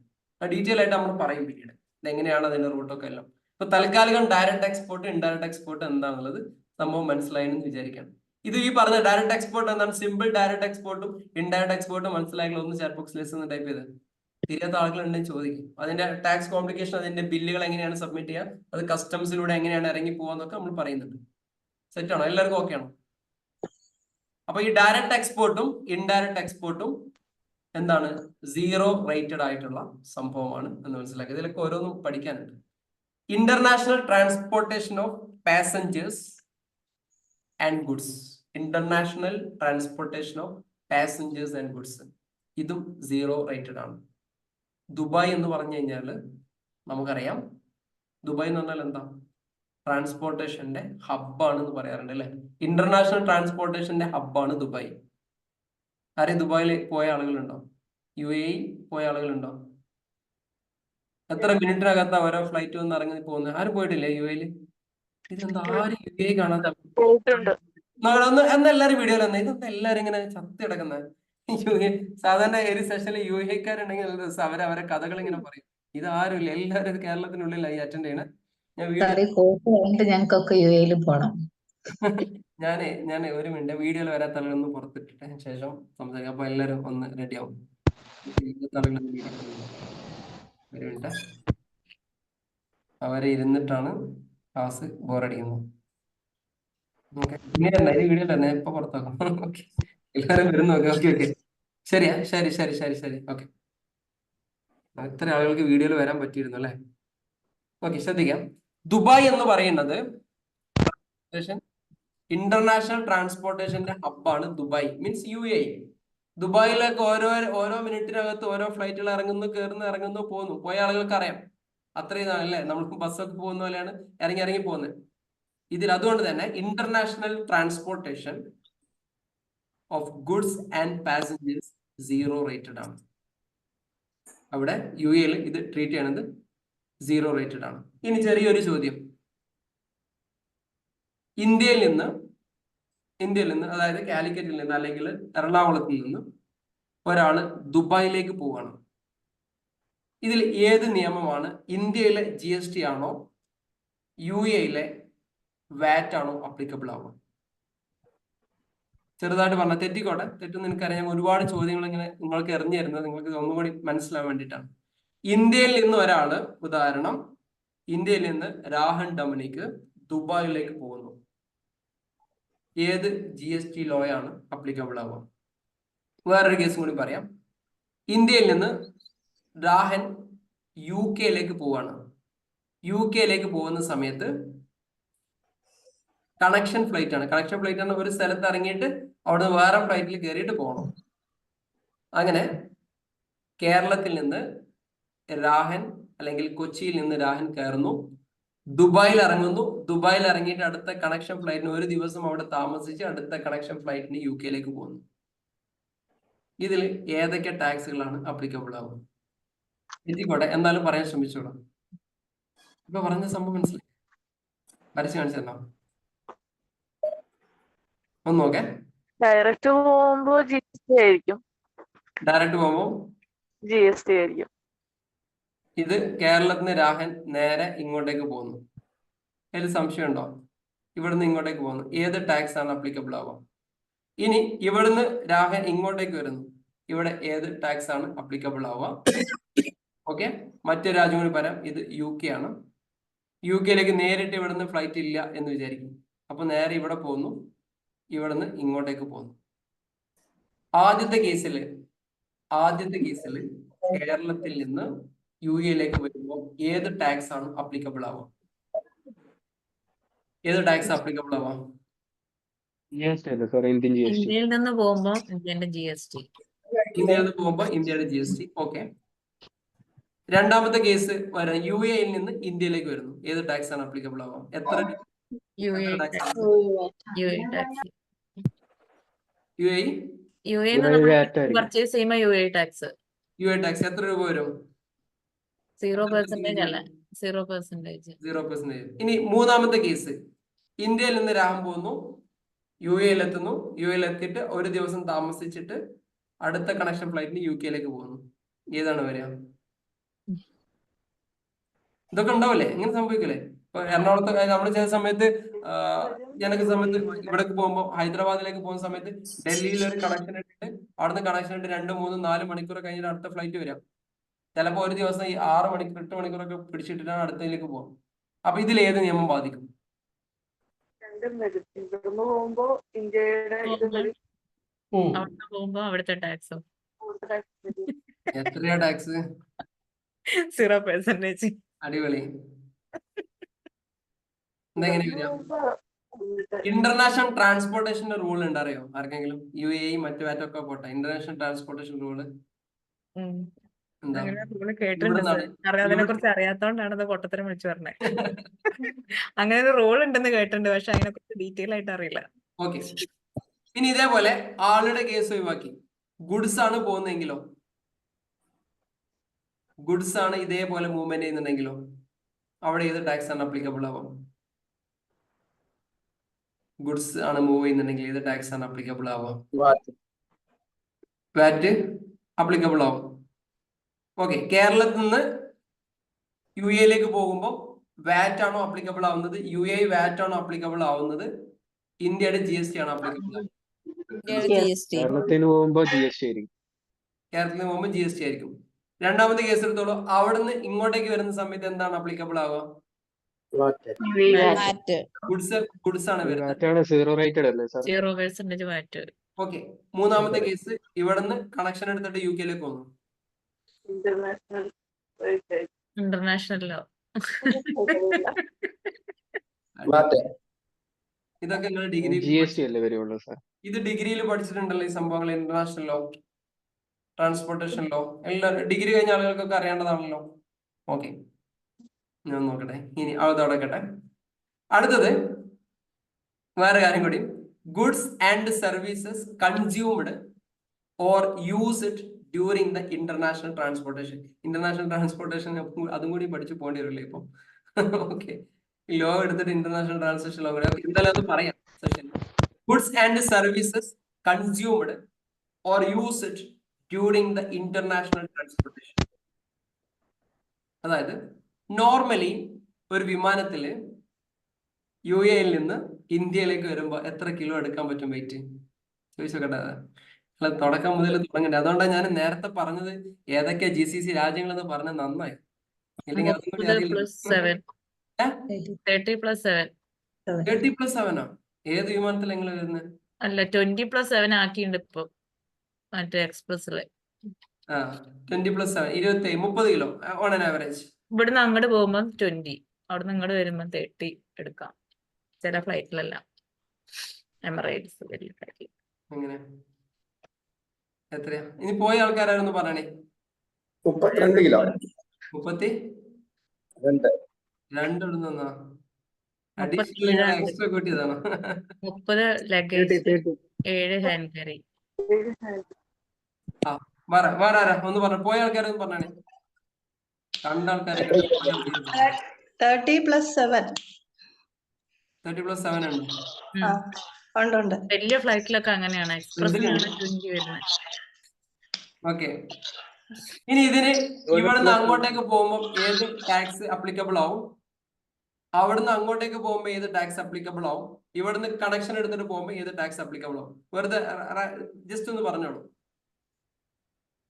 കുഴപ്പമില്ല, തെറ്റിക്കോട്ടെ, കുഴപ്പമില്ല.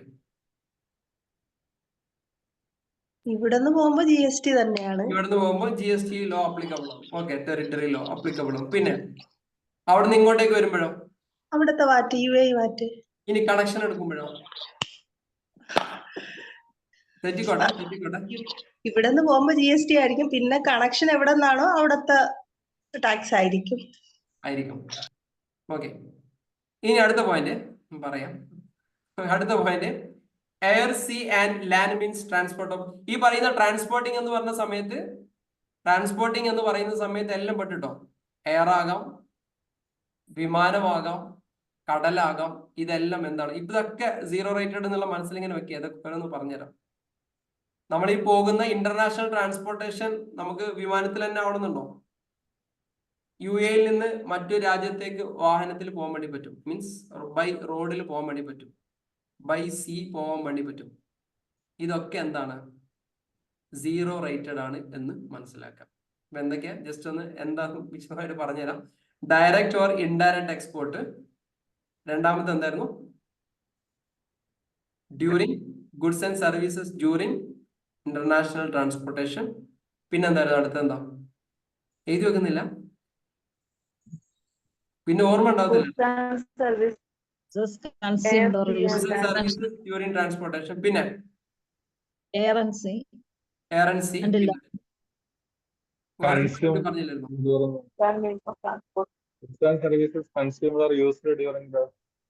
ഓക്കെ, ഈ സാധനങ്ങളൊക്കെ എന്താണ്? നിലവിൽ സീറോ റേറ്റഡ് ആണ് എന്ന് മനസ്സിലാക്കാം. ഇനി സീറോ റേറ്റഡ് ആയിട്ടുള്ള കുറച്ച് കാര്യങ്ങൾ കൂടി ഉണ്ട്, അതും ജസ്റ്റ് ഒന്ന് എഴുതി വെച്ചോളൂ. Educational services and goods related to nursery, pre school, elementary education and higher education only if funded by government. ഇതെല്ലാം സീറോ റേറ്റഡ് ആണ്. Educational services and goods related to nursery, നഴ്സറിയുമായി ബന്ധപ്പെട്ടിട്ടുള്ള എഡ്യൂക്കേഷണൽ സർവീസസുകൾ, അതിൻ്റെ ഗുഡ്സുകൾ, പ്രീ സ്കൂളുകൾ and elementary education. Elementary education എന്ന് പറഞ്ഞാൽ 8ാം ക്ലാസ് വരെയാണ് എലമെന്ററി എഡ്യൂക്കേഷൻ എന്ന് പറയാം UAE-യിൽ. And the higher educations only if funded by government. അങ്ങനെ പറഞ്ഞു കഴിഞ്ഞാൽ എന്താ? ശ്രദ്ധിക്കണേ, UAE-യിൽ pre school, nursery, elementary education ഇതെല്ലാം സീറോ റേറ്റഡ് ആണ്. ടാക്സബിൾ തന്നെയാണ്, 0 റേറ്റഡ് ആണ് എലിമെന്ററി എഡ്യൂക്കേഷൻ. ഇനി ചെറിയൊരു എക്സാമ്പിൾ പറയാം. എനിക്ക് ഓൺ അക്കാഡമി എന്ന് പറഞ്ഞൊരു അക്കാഡമി ഉണ്ട്. ഞാൻ അവിടെ ശ്രദ്ധിക്കണേ, ഞാൻ അവിടെ 5ാം ക്ലാസ് വരെ പഠിപ്പിക്കുന്ന ഒരു സംഭവം എൻ്റെ അടുത്തുണ്ട്. ഞാൻ ടാക്സ് അടക്കണോ വേണ്ടയോ?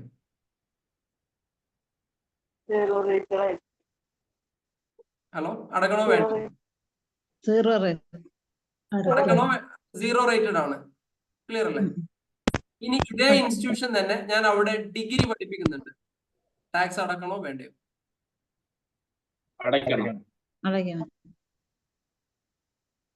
ക്ലിയർ അല്ലേ? ഇത് മനസ്സിലാക്കണേ. ഡിഗ്രി അടക്കണം. എലിമെന്ററി എഡ്യൂക്കേഷൻ വരെ നമുക്ക് എന്തില്ല, ടാക്സ് ഇല്ല. ടാക്സ് ഇല്ല മീൻസ് 0 റേറ്റഡ് ആണ്, ടാക്സബിൾ ആണ്, 0 റേറ്റഡ് ആണ്, ഫുള്ളി റെക്കവറബിൾ ആണ്. ഇനി ബൈജൂസിന്റെ കാര്യം എടുത്തോളൂ. ബൈജൂസ് അവിടെ +1 +2 ഒക്കെ നന്നായിട്ട് പഠിപ്പിക്കുന്നുണ്ടെന്ന് വിചാരിക്കും. ബൈജൂസ് ഇന്റർനാഷണൽ കമ്പനി അവിടെ പഠിപ്പിക്കുന്നുണ്ട്. അതിൽ ഗവൺമെന്റ് ഫണ്ട് ചെയ്തിട്ടുണ്ടെന്ന് വിചാരിച്ചോളൂ. ഗവൺമെന്റ് ആണ് അതിന് ഫണ്ട് ചെയ്യുന്നതെന്ന് വിചാരിക്കും. അവർക്ക് ടാക്സ് ആണ്. അവർ പഠിപ്പിക്കുന്നത് +1 +2 ആണ്. ഗവൺമെന്റ് ആണ് ഫണ്ട് ചെയ്യുന്നത്. ഗവൺമെന്റ് ഫണ്ട് ചെയ്യുന്ന എല്ലാ പ്രൈവറ്റിലൊന്നും ഫണ്ട് ചെയ്യില്ല. അത് രാജാവിൻ്റെതായിട്ടുള്ള ഹൈനസ് അവരുടെ സ്കൂളുകൾ, അവരുടെ കോളേജുകളിലൊക്കെ അവരുടെ എന്താ പറയാ യൂണിവേഴ്സിറ്റികളിലൊക്കെയാണ് അവർ ഫണ്ട് ചെയ്യുക. ഇനി വെറുതെ വിചാരിച്ചോളൂ, ഒരു ഫണ്ടിന് വേണ്ടി വിചാരിച്ചോളൂ, ബൈജൂസിൽ അവിടുത്തെ ഗവൺമെന്റ് ഫണ്ട് ചെയ്തിട്ടാണ് അവിടുത്തെ പ്രോഗ്രാം നടത്തുന്നതെങ്കിൽ അത് ടാക്സബിൾ ആണോ അല്ലയോ? +1 +2 ആണ് പഠിപ്പിക്കുന്നത്. ഒന്ന് പറയും 0 റേറ്റഡ് ആണ്. ഗവൺമെന്റ് ഫണ്ട് ചെയ്തിട്ടില്ലെങ്കിൽ ആ ഒരു പോയിന്റ് ഒന്ന് അതേപോലെ തന്നെ മനസ്സിലാക്കി വെക്കണം. ഇത് ഞാൻ സ്പെസിഫൈ ചെയ്ത് ഗവൺമെന്റ് നോട്ടിഫൈ ചെയ്ത സാധനങ്ങൾ മാത്രം എടുത്ത് പുറത്ത് ഇങ്ങനെ പറഞ്ഞു വെക്കുകയാണ്. ഓക്കെ, അടുത്തത് preventive and health care services and related goods and services. Preventive and health care services. Preventive എന്ന് പറഞ്ഞു കഴിഞ്ഞാൽ എന്താ? Preventive health care. പ്രിവെന്റീവ് നമുക്ക് അസുഖം വരുന്നതിന് മുമ്പായിട്ട് നമ്മൾ prevention is better than cure എന്ന് പറയില്ലേ? പ്രിവെൻഷൻ എന്തെടുക്കുന്നത്? ഷുഗർ നോക്കാന്, ടെസ്റ്റ് ചെയ്യാന്, കൊളസ്ട്രോൾ ടെസ്റ്റ് ചെയ്യാന്, വരാതിരിക്കാൻ. പ്രിവെൻഷൻ. വലിയ രോഗങ്ങളൊക്കെ വരാതിരിക്കാനുള്ള സംഭവം. ഇതിന് എന്താണ്? 0 റേറ്റഡ് ആണ്. പ്രിവെന്റീവ് മെഡിസിൻ എന്ന് പറഞ്ഞിട്ട് നമ്മൾ ഈ എന്താ പറയുക ചെറിയ പിന്നെ അതുപോലെ ഹെൽത്ത് കെയർ ഹെൽത്ത് കെയർ പ്രൊഡക്റ്റുകൾ. ഹെൽത്ത് കെയർ ഇതിനെന്താണ്? ഹെൽത്ത് കെയർ 0 റേറ്റഡ് ആണ്. ഹെൽത്ത് കെയർ 0 റേറ്റഡ് ആണ്. Health care. ഈ ഹെൽത്ത് കെയർ എന്ന് പറഞ്ഞിട്ട് നമ്മൾ സ്വർണ്ണപ്പല്ലൊക്കെ വെക്കലൊന്നും ഇതിലും കയറൂല കേട്ടോ. മുഖം വെളുപ്പിക്കാൻ തേക്കുന്ന സാധനങ്ങൾ ഇതിൽ കയറൂല കേട്ടോ. ഹെൽത്ത് കെയർ എന്നൊക്കെ പറഞ്ഞിട്ട് എന്നൊക്കെ പറയണത് രസകരമായിട്ട് കുറെ പറയാനുള്ള അതിൻ്റെ ഉള്ളിലേക്ക് കയറി പറയാനുണ്ട്. ഇല്ല, ഹെൽത്ത് കെയർ ആണെന്ന് പറഞ്ഞിട്ട് ഈ പറയുന്ന ഒരുപാട് ഉടായ്പ പ്രൊഡക്റ്റുകളൊക്കെ എടുത്തിട്ട് മുഖം വെളുപ്പിക്കുക, മുട്ട ഇല്ലാണ്ടാക്കുക, കഷണ്ടി ഇല്ലാണ്ടാക്കുക, അതേപോലെ സ്വർണ്ണപ്പല്ല് വെക്കുക, ഇതൊന്നും എന്താ ഇല്ല പെടില്ല, ഹെൽത്ത് കെയറിൽ പെടത്തില്ല. ഇതെല്ലാം അത് എക്സംപ്റ്റഡ്, അത് നമ്മൾ പറയുന്നുണ്ട്. അതൊക്കെ 5% ടാക്സിലേക്ക് പോകും. അപ്പൊ ഇത്തരം സാധനങ്ങൾ എന്താണ്? നിൽ റേറ്റഡ് ആണ് എന്ന് മനസ്സിലാക്കാം. ക്ലിയർ ആയില്ലേ? Education services and goods related to nursery, pre school and elementary education, preventive and health care services. Okay, ഇനി ഇതെല്ലാം ഓടിച്ചു പോവാണ്. ഞാൻ പിന്നീട് ഇത് ഡീറ്റെയിൽ ആയി ഡിസ്കസ് ചെയ്യുന്നുണ്ട് നമ്മുടെ ലൈവ് സെഷനകത്ത്. എക്സാം കൂടി പറയാം. ജസ്റ്റ് ഒന്ന് മനസ്സിലാക്കുക. Preventive and basic health care എന്ന് ഉദ്ദേശിച്ചത് only basic and other ancillary services will be 0 rated. Any services four treatment of cosmetics will be standard supply ആയിരിക്കും. ഓക്കെ, ഇനി എക്സംപ്റ്റഡ് സപ്ലൈ. എന്താ exempted supply? Financial services. Exempted supply എന്ന് പറയുമ്പോൾ financial services, അതായത് പലിശ exempted ആണ്. കമ്പനികളിൽ നിന്ന് കിട്ടുന്ന ഡിവിഡൻഡ് എക്സംപ്റ്റഡ് ആണ്. റെസിഡൻഷ്യൽ ബിൽഡിങ് കണ്ടീഷൻ ഉണ്ട്, മോർ ദാൻ 6 months അഗ്രിമെന്റ് വേണം. ഒരു റെസിഡന്റ് ആയിട്ടുള്ള ഒരാള് റെസിഡൻഷ്യൽ ബിൽഡിങ് റെന്റ് ഔട്ട് ചെയ്യുന്നതിന്. Bare land, local passenger transport and goods. ഈ പറഞ്ഞ കാര്യങ്ങളൊക്കെ എന്താണ്? എക്സംപ്റ്റഡ് ആയിട്ടുള്ള സംഭവങ്ങളാണ്. ഒരു UAE അകത്ത് ഫിനാൻഷ്യൽ സർവീസുകൾ വാറ്റ് അകത്ത് വരുന്നില്ല. ബെയർലാൻഡ് വാറ്റിനകത്ത് വരുന്നില്ല. Local passenger transport and goods ഈ സംഭവങ്ങൾ എന്തില്ല? വാറ്റ് എന്ന് പറഞ്ഞ സിസ്റ്റത്തിനകത്ത് വരുന്നില്ല. ഉദാഹരണം, UAE അകത്ത് നടക്കുന്ന ബസ് ട്രാൻസ്പോർട്ടേഷൻ, പബ്ലിക് ട്രാൻസ്പോർട്ടേഷൻ, അതിനെന്തില്ല? അത് വാറ്റിന് പുറത്തുള്ള കാര്യങ്ങളാണ്. UAE യാത്ര ചെയ്യുന്ന സമയത്ത് ബസ്സുകൾ ഉണ്ടാവും. ബസ്സുകളിൽ നമുക്കിങ്ങനെ യാത്ര ചെയ്യാം. നമ്മൾ ഇവിടുത്തെ കാർഡുകളാണ് ഇവിടെ ഉപയോഗിക്കുക. UAE പോയ ആളുകൾക്ക് അറിയാം, കാർഡാണ് ഉപയോഗിക്കുക. നമ്മൾ മെട്രോ കാർഡ് കണ്ടിട്ടില്ലേ? ഹലോ, മെട്രോ കാർഡ്, മെട്രോയിൽ യാത്ര ചെയ്ത ആൾക്കാരെ ഒരു കാർഡ് ഉണ്ടോ? ATM കാർഡ് പോലത്തെ. പക്ഷേ എന്റെ കാർഡ് എന്റെ പേഴ്സൺ എടുത്തില്ല. എന്റെ പേഴ്സണകത്ത് കാർഡ് ഉണ്ട്. ദുബായിലെ അവിടുത്തെ കാർഡ് ഉണ്ടാവും. ഈ കാർഡ് അവിടെ പോയിട്ട് യാത്ര ചെയ്യുമ്പോൾ UAE പോയ ആളുകൾക്ക് അറിയാം, ഈ കാർഡിനകത്ത് നമ്മൾ റീചാർജ് ചെയ്യാം. കാർഡിനകത്ത് നമ്മൾ റീചാർജ് ചെയ്യും. അത് കഴിഞ്ഞതിന് ശേഷം ബസ്സിൽ ഇവിടുത്തെ പോലെ കണ്ടക്ടറും ക്ലീനറും ഒന്നും ഉണ്ടാവില്ല. ബസ്സിൽ ഡ്രൈവർ അങ്ങനെ പോകും. ഡ്രൈവർ അങ്ങനെ പോയിട്ട് നമ്മൾ കയറി കഴിഞ്ഞാൽ അല്ലബുവാബ് തുഹ്ലക് എന്നൊക്കെ പറയും. അപ്പോൾ ഡോർ ക്ലോസിങ്, ഡോർ ഓപ്പൺ എന്നൊക്കെ പറയാം. പോയ ആളുകൾക്ക് ഇങ്ങനെ രസമാണ്. അതുപോലെ മെട്രോയിലൊക്കെ പറയുന്ന പോലെ ഉണ്ടാവും. ഇതിനകത്ത് കയറിയിട്ട് നമ്മൾ അവിടെ ഒരു സ്കാനർ ഉണ്ടാവും. ആ സ്കാനറിനകത്ത് കയറുന്ന സമയത്ത് പഞ്ച് ചെയ്യും. അപ്പോൾ ഓൾറെഡി നമ്മുടെ കാർഡിനകത്ത് 50, 60, 100, 200, ഒരു 200 AED ഒക്കെ ഉണ്ടാവും. നമ്മളിങ്ങനെ പഞ്ച് ചെയ്യുന്ന സമയത്ത് അവിടെ ആവും. പഞ്ച് ഔട്ട് ചെയ്യുന്ന സമയത്ത് ആ ഒരു എമൗണ്ട് ഓട്ടോമാറ്റിക് ആയിട്ട് എന്ത് ചെയ്യും? ഡിറ്റക്ട് ചെയ്ത് പോകും.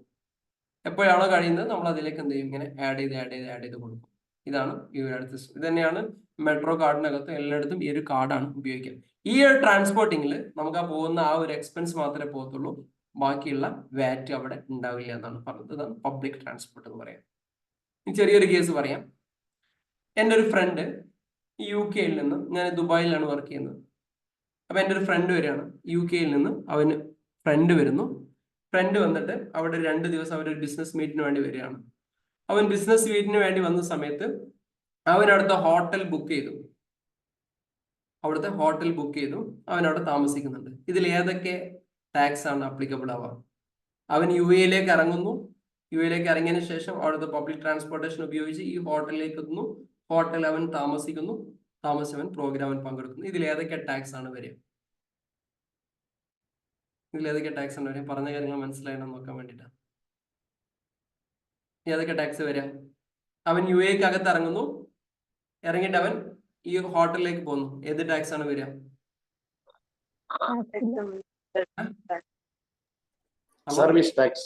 സർവീസ് ടാക്സ് വരും. ഓക്കെ, പിന്നെ എന്തുകൊണ്ടാ സർവീസ് ടാക്സ് വരുന്നത്? വേണുഗോപാൽ സാറേ, ടാക്സ് വരുന്ന ഹോട്ടലിലെ സ്റ്റേക്ക്. അതല്ല ഞാൻ ചോദിക്കുന്നത്, UAE അയാൾ ഇറങ്ങിയിട്ട് അയാൾ ഹോട്ടലിലേക്ക് യാത്ര ചെയ്യാണ് പബ്ലിക് ട്രാൻസ്പോർട്ടിൽ. ഇതിൽ ഏത് സർവീസ് ടാക്സ് എവിടെ വരുന്നത്? ട്രാൻസ്പോർട്ട് ചെയ്യുന്ന സമയത്ത് ഏത് ടാക്സ് അപ്ലിക്കബിൾ ആവും? ട്രാൻസ്പോർട്ടേഷൻ സർവീസ് അപ്ലിക്കബിൾ ആവും. പിന്നെ ബാക്കിയുള്ള ആൾക്ക് പറയാം. ഷാലോ, ഇറങ്ങുമ്പോൾ ടാക്സ് ഇല്ല. പിന്നെ യാത്ര ചെയ്യുന്ന ടൈമിലും അതും ഈ പറയുന്ന പോലെ എക്സംപ്റ്റഡ് ആണ്. പിന്നെ അവിടെ ഹോട്ടലിൽ താമസിക്കുമ്പോൾ അതിന്റെ ടാക്സ് കൊടുക്കണം, വാറ്റ് പേ ചെയ്യണം. ക്ലിയർ ആയില്ലേ? അപ്പോ ആ പറഞ്ഞ പോയിന്റ് ക്ലിയർ ആയില്ലേ? രാഹുൽ പറഞ്ഞ പോയിന്റ് എല്ലാവർക്കും വ്യക്തമായില്ലേ? പബ്ലിക് ട്രാൻസ്പോർട്ട് നമ്മൾ എപ്പോൾ ഉപയോഗിക്കുമ്പോഴും അതെന്താണ്? എക്സംപ്റ്റഡ് ആണ്. പബ്ലിക് ട്രാൻസ്പോർട്ട് എക്സംപ്റ്റഡ് ആണ്. ബാക്കിയെല്ലാം സ്റ്റാൻഡേർഡ് റേറ്റ് ആയിട്ട് മാറും. ക്ലിയർ ആയില്ലേ? അപ്പോൾ കൃത്യമായിട്ടും എക്സംപ്റ്റഡ് ഏതാണ്, സീറോ റേറ്റഡ് ഏതാണ്, സ്റ്റാൻഡേർഡ് റേറ്റ് ഏതാണെന്നുള്ളത് കൃത്യമായിട്ടും മനസ്സിലാക്കാം. ഓക്കെ അല്ലേ? ഇനി ആർക്കെങ്കിലും ഒരാൾക്ക് പറയാൻ പറ്റും എന്താണ് സ്റ്റാൻഡേർഡ് റേറ്റ്, എന്താണ് സ്റ്റാൻഡേർഡ് റേറ്റ്, ഏതൊക്കെ കേസുകളാണെന്ന് ആർക്കെങ്കിലും ഒരാൾക്ക് പറയാൻ പറ്റും? എന്താണ് സീറോ റേറ്റഡ്, അത് എന്തൊക്കെ കേസുകളാണ്? എന്താണ് എക്സംപ്റ്റഡ്? ആർക്കെങ്കിലും ഒന്ന് പറയാൻ പറ്റും? എഴുതി വെച്ചാൽ ആരാന്ന് നോക്കട്ടെ.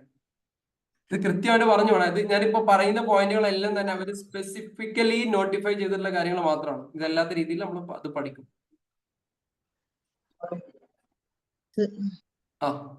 ആർക്കാ പറയാൻ പറ്റുമോ? ഒരാള്. ഷാലോന് പറയാൻ പറ്റുമോ എന്താണ് ഇന്ന് പറഞ്ഞ കാര്യങ്ങൾ? സ്റ്റാൻഡേർഡ് റേറ്റ് എന്താണ്? സ്റ്റാൻഡേർഡ് റേറ്റ് റിക്കവർ ചെയ്യാൻ പറ്റുന്ന വരുന്നതിലാണ് സ്റ്റാൻഡേർഡ് റേറ്റ് പറയുന്നത്. സീറോ റേറ്റ് പറയുന്നത് റിക്കവർ ചെയ്യാന്നുള്ളത് ടാക്സബിളും എക്സംപ്റ്റഡ് ആയിട്ട് കണക്കാക്കാം. ടാക്സബിളിൽ തന്നെ രണ്ട് രീതിയിലുണ്ട്, സ്റ്റാൻഡേർഡ് റേറ്റും സീറോ റേറ്റും. അങ്ങനെ പറഞ്ഞത് രണ്ട് രീതിയിൽ ടാക്സബിളിൽ തന്നെ സ്റ്റാൻഡേർഡ് റേറ്റും ഉണ്ട്, സീറോ റേറ്റും ഉണ്ട്. അത് ഡിസ്കൗണ്ട് റേറ്റ് വരുന്നത് സ്റ്റാൻഡേർഡ് റേറ്റ് 5% ആണ്. ഈ സ്റ്റാൻഡേർഡ് റേറ്റ് 5% ഫുള്ളി റിക്കവറബിൾ ആണ്. ഓക്കെ. പിന്നെ സീറോ റേറ്റിൽ പറയുന്നത് അത് സ്പെസിഫൈഡ് ലോ അനുസരിച്ച് സ്പെസിഫൈഡ് ചെയ്ത ഐറ്റംസ് പറയുന്നുണ്ട്. അതും ഇൻപുട്ട് റിക്കവറബിൾ ആണ്. അതിൽ വരുന്നത് സീറോ റേറ്റ് ടാക്സിൽ വരുന്നത് direct or indirect export of goods and services, international transportation of passengers and goods. പിന്നെ goods and services consumed used during the international transportation. പിന്നെ air, sea and land means of transport for their work. Okay. പിന്നെ educational services വരുന്നത് goods related to nursery, preschool and elementary ഉള്ളത് വരെ മറ്റേ zero rated ആണ്. അതിന് മുകളിലുള്ളത് government fund ചെയ്തിട്ടുണ്ടെങ്കിൽ zero റേറ്റിൽ വരും. അതല്ലാന്നുണ്ടെങ്കിൽ ടാക്സബിൾ ആയി. ക്ലിയർ അല്ലേ? ഈ പറഞ്ഞ കാര്യങ്ങളെല്ലാം ഓക്കെ അല്ലേ? പിന്നെ preventive and health care services അതും സീറോ റേറ്റിലാണ് വരുന്നത്. പിന്നെ എക്സംപ്റ്റഡ് പ്രൈസ് പറയാം. Yes, okay. എക്സംപ്റ്റഡ് എന്തൊക്കെയാ?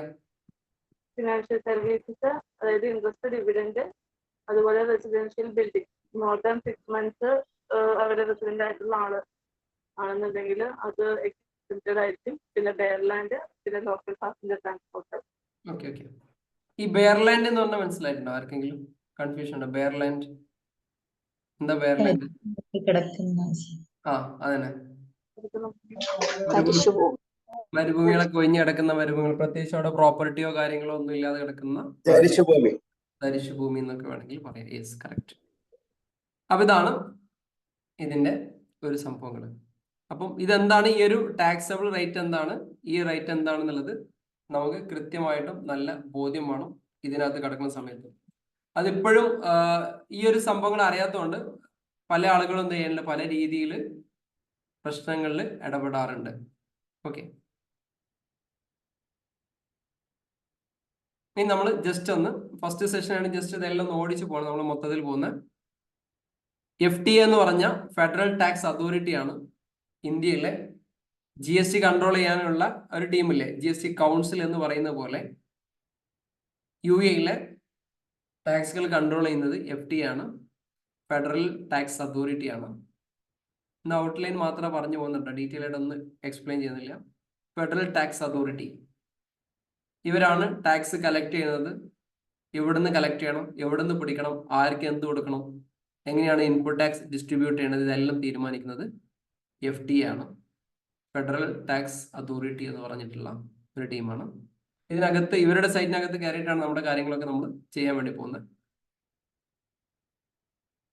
ഓക്കെ. ടാക്സ് രജിസ്ട്രേഷൻ നമ്പർ ഉണ്ടാവും, TRN നമ്പർ. GST വരുമ്പോൾ TRN എന്ന് പറഞ്ഞത് ടെമ്പററി റെഫറൻസ് നമ്പർ ആണ്. GST രജിസ്ട്രേഷൻ എടുക്കുന്ന സമയത്ത് പാർട്ട് എ ഫില്ല് ചെയ്യുന്ന സമയത്ത് നമുക്ക് കിട്ടുന്ന 15 ദിവസത്തേക്കുള്ള താൽക്കാലിക നമ്പറാണ് TR നമ്പർ. ഇവിടെ TRN എന്ന് പറഞ്ഞു കഴിഞ്ഞാൽ ടാക്സ് രജിസ്ട്രേഷൻ നമ്പർ ആണ്. അതിനുള്ള ഒരു വെബ്സൈറ്റ് ആണ് ഇവിടെ കൊടുത്തിരിക്കുന്നത്. നമ്മളെ വെബ്സൈറ്റിനകത്ത് കയറാം. ടാക്സ് രജിസ്ട്രേഷൻ നമ്പറിന്റെ ഈ രീതിയിലാണ് ടാക്സ് രജിസ്ട്രേഷൻ നമ്പർ ഉണ്ടാവുക. ഓക്കെ. ഇതെന്താണെന്ന് ജസ്റ്റ് ഒന്ന് സ്ക്രീൻഷോട്ട് എടുത്ത് വെച്ചാൽ മതി. അതിനൊരു സ്ലാബ് ഉണ്ട്, ആരൊക്കെയാണ് വാറ്റ് രജിസ്ട്രേഷൻ എടുക്കേണ്ടത്. 3,70,75,000 AID മുകളിൽ സപ്ലൈ നടക്കുന്ന ആളുകൾ നിർബന്ധമായിട്ടും വാറ്റിന്റെ രജിസ്ട്രേഷൻ എടുക്കണം. ഇന്ത്യയിലെ GST വരുമ്പോൾ 40 lakhs 20 lakhs എന്ന് പറഞ്ഞതുപോലെ UAE കേസിൽ വരുന്ന സമയത്ത് 3,70,75,000 ആണ് സംഭവം വരുന്നത്.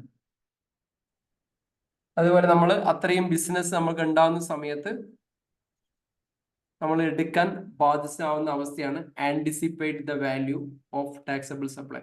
അതായത് നമുക്കൊരു അഡീഷണൽ ആയിട്ട് ഈ ഒരു മാസം 3,75,000 രൂപയുടെ അല്ലെങ്കിൽ ഈ ഒരു 3,75,000 രൂപയുടെ ഒരു പർച്ചേസ്, ഒരു സെയിൽസ് ഓർഡർ കിട്ടുകയാണ്. നമുക്ക് ഉറപ്പാണ് ഈ ഒരു 3,75 കടക്കുന്നുണ്ടെങ്കിൽ നെക്സ്റ്റ് നമ്മൾ ആന്റിസിപ്പേറ്റ് ചെയ്യണം. അത്തരം സാഹചര്യങ്ങളിൽ എന്താണ് മാൻഡേറ്ററി ആണ്. ചില സാഹചര്യങ്ങൾ വോളണ്ടറി ആയിട്ട് എടുക്കാം. വോളണ്ടറി ആയിട്ട് 1,87,500 കച്ചവടം ഉണ്ടെങ്കിൽ നമുക്ക് വോളണ്ടറി ആയിട്ട് എന്ത് ചെയ്യാം, ഈ സംഭവം എടുക്കാം. ജസ്റ്റ് അത് ഔട്ട്ലൈൻ മാത്രം എഴുതി പോയാൽ മതി. പിന്നീട് അത് ഡീറ്റെയിൽ ആയിട്ട് ഡിസ്കസ് ചെയ്യും. ഓക്കെ, അപ്പം ഇതിനെ ഒരു കേസാണ് പറയുന്നത്. റിക്കവറബിൾ ടാക്സ് എന്താണെന്നുള്ളത്, ബ്ലോക്ക്ഡ് ക്രെഡിറ്റ്, ഇതൊക്കെ നമ്മൾ പറയാനുള്ളതാണ്. ടാക്സ് അടക്കാനുള്ള എമൗണ്ട്. ഓക്കെ, ഇനി വാറ്റിനകത്ത് എവിടെയാണ് നമ്മൾ ഈ കാര്യങ്ങളെല്ലാം ചെയ്തു പോകുന്നത് നോക്കാം. ഓക്കെ, സ്ക്രീൻ കാണുന്നുണ്ടല്ലോ അല്ലെ? FT എന്ന് പറയുന്ന ഫെഡറൽ ടാക്സ് അതോറിറ്റിയുടെ സൈറ്റിനകത്താണ് നമ്മൾ കാര്യങ്ങളെല്ലാം ചെയ്യുന്നത്. GSTയുടെ സൈറ്റിനകത്ത് ചെയ്യുന്ന പോലെ ഫെഡറൽ ടാക്സ് അതോറിറ്റിയുടെ ഈ ഒരു സൈറ്റിനകത്താണ് നമ്മുടെ കാര്യങ്ങൾ രജിസ്ട്രേഷന്. ഞാൻ പറഞ്ഞില്ല 3,75,000 രൂപയുടെ മുകളിൽ നമുക്കൊരു കച്ചവടമൊക്കെ നടക്കുകയാണെങ്കിൽ നമ്മൾ ഈ ഒരു സൈറ്റിനകത്താണ് നമ്മുടെ ആക്ടിവിറ്റീസുകളെല്ലാം തന്നെ നമ്മൾ ചെയ്യേണ്ടത്. ഓക്കെ, ഇതാണ് ഇവയുടെ ഈ ഒരു സൈറ്റ്. GSTയുടെ സൈറ്റ് പോലെ തന്നെ ഫെഡറൽ ടാക്സ് അതോറിറ്റി എന്ന് പറഞ്ഞിട്ടുള്ള ഒരു വെബ്സൈറ്റ് വരുന്നുണ്ട്. ഈ ഒരു വെബ്സൈറ്റിനകത്ത്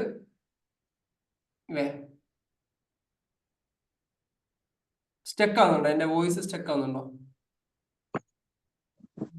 ഇല്ല, സ്റ്റക്ക് ആവുന്നുണ്ട്. ഓക്കെ, സ്ക്രീൻ ആണെന്ന് തോന്നുന്നല്ലേ കുറച്ച് സ്റ്റക്ക് ആയി. ഓക്കെ, ഇതാണ് ഫെഡറൽ ടാക്സ് അതോറിറ്റിയുടെ, മ്യൂട്ട് ചെയ്താൽ മതി, ഫെഡറൽ ടാക്സ് അതോറിറ്റിയുടെ ഈ ഒരു സൈറ്റ്.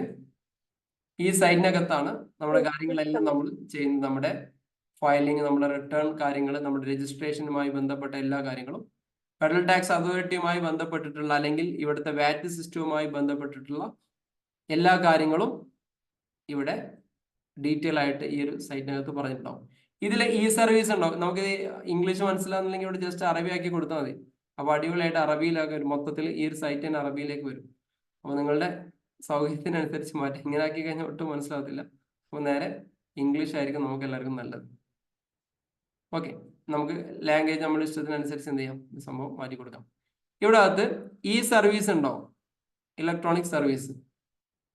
ഓക്കെ, ഇതിനകത്ത് കയറിയിട്ടാണ് നമ്മുടെ രജിസ്ട്രേഷന്റെ പ്രോസസ്സുകൾ നമ്മൾ കംപ്ലീറ്റ് ചെയ്യേണ്ടത്. രജിസ്ട്രേഷന്റെ പ്രോസസ്സുകൾ അപ്പോൾ ഇത് ഡീറ്റെയിൽ ആയിട്ട് നമ്മൾ പറയും. ഇത് ഡീറ്റെയിൽ ആയിട്ട് പറയുന്നത് ഈവൻ നിങ്ങൾ UAE എത്തിക്കഴിഞ്ഞിട്ട് നിങ്ങൾക്ക് ഒരു തൊഴിലില്ലെങ്കിലും 2-3 ആളുകളെ കൊടുത്തിട്ട് കൺസൾട്ടിങ് ഫേം എങ്കിലും നിങ്ങൾ സ്റ്റാർട്ട് ചെയ്ത് കഴിഞ്ഞാൽ നിങ്ങൾക്ക് പിടിച്ചിക്കാൻ വേണ്ടിയിട്ട് UAE നല്ല ഈ ഒരു മേഖലയിൽ നല്ല ഡിമാൻഡ് ഉള്ള ഒരു സംഭവമാണ് കൺസൾട്ടൻസി മേഖലയിൽ. കൺസൾട്ടൻസി പ്ലസ് ഔട്ട്സോഴ്സിങ്, ഈ 2 മേഖലയിൽ നിങ്ങൾക്ക് എക്സ്പേർട്ട് ആയി കഴിഞ്ഞാൽ ഇതിൽ നിങ്ങൾക്കൊക്കെ വർക്ക് എടുക്കാൻ വേണ്ടി പറ്റും.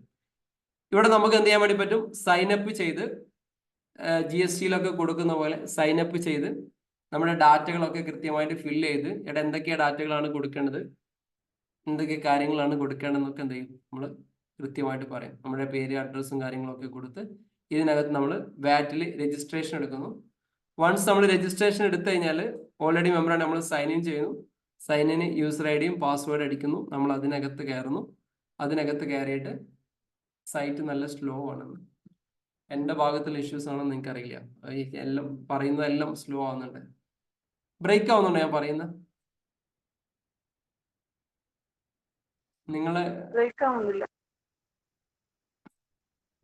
വീഡിയോയിലും ബ്രേക്ക് ആവുന്നുണ്ടോ? എന്തോ ഒരു സ്ലോ പോലെ ഇങ്ങനെ ഫീൽ ചെയ്യുന്ന, ഞാൻ അറിയുന്ന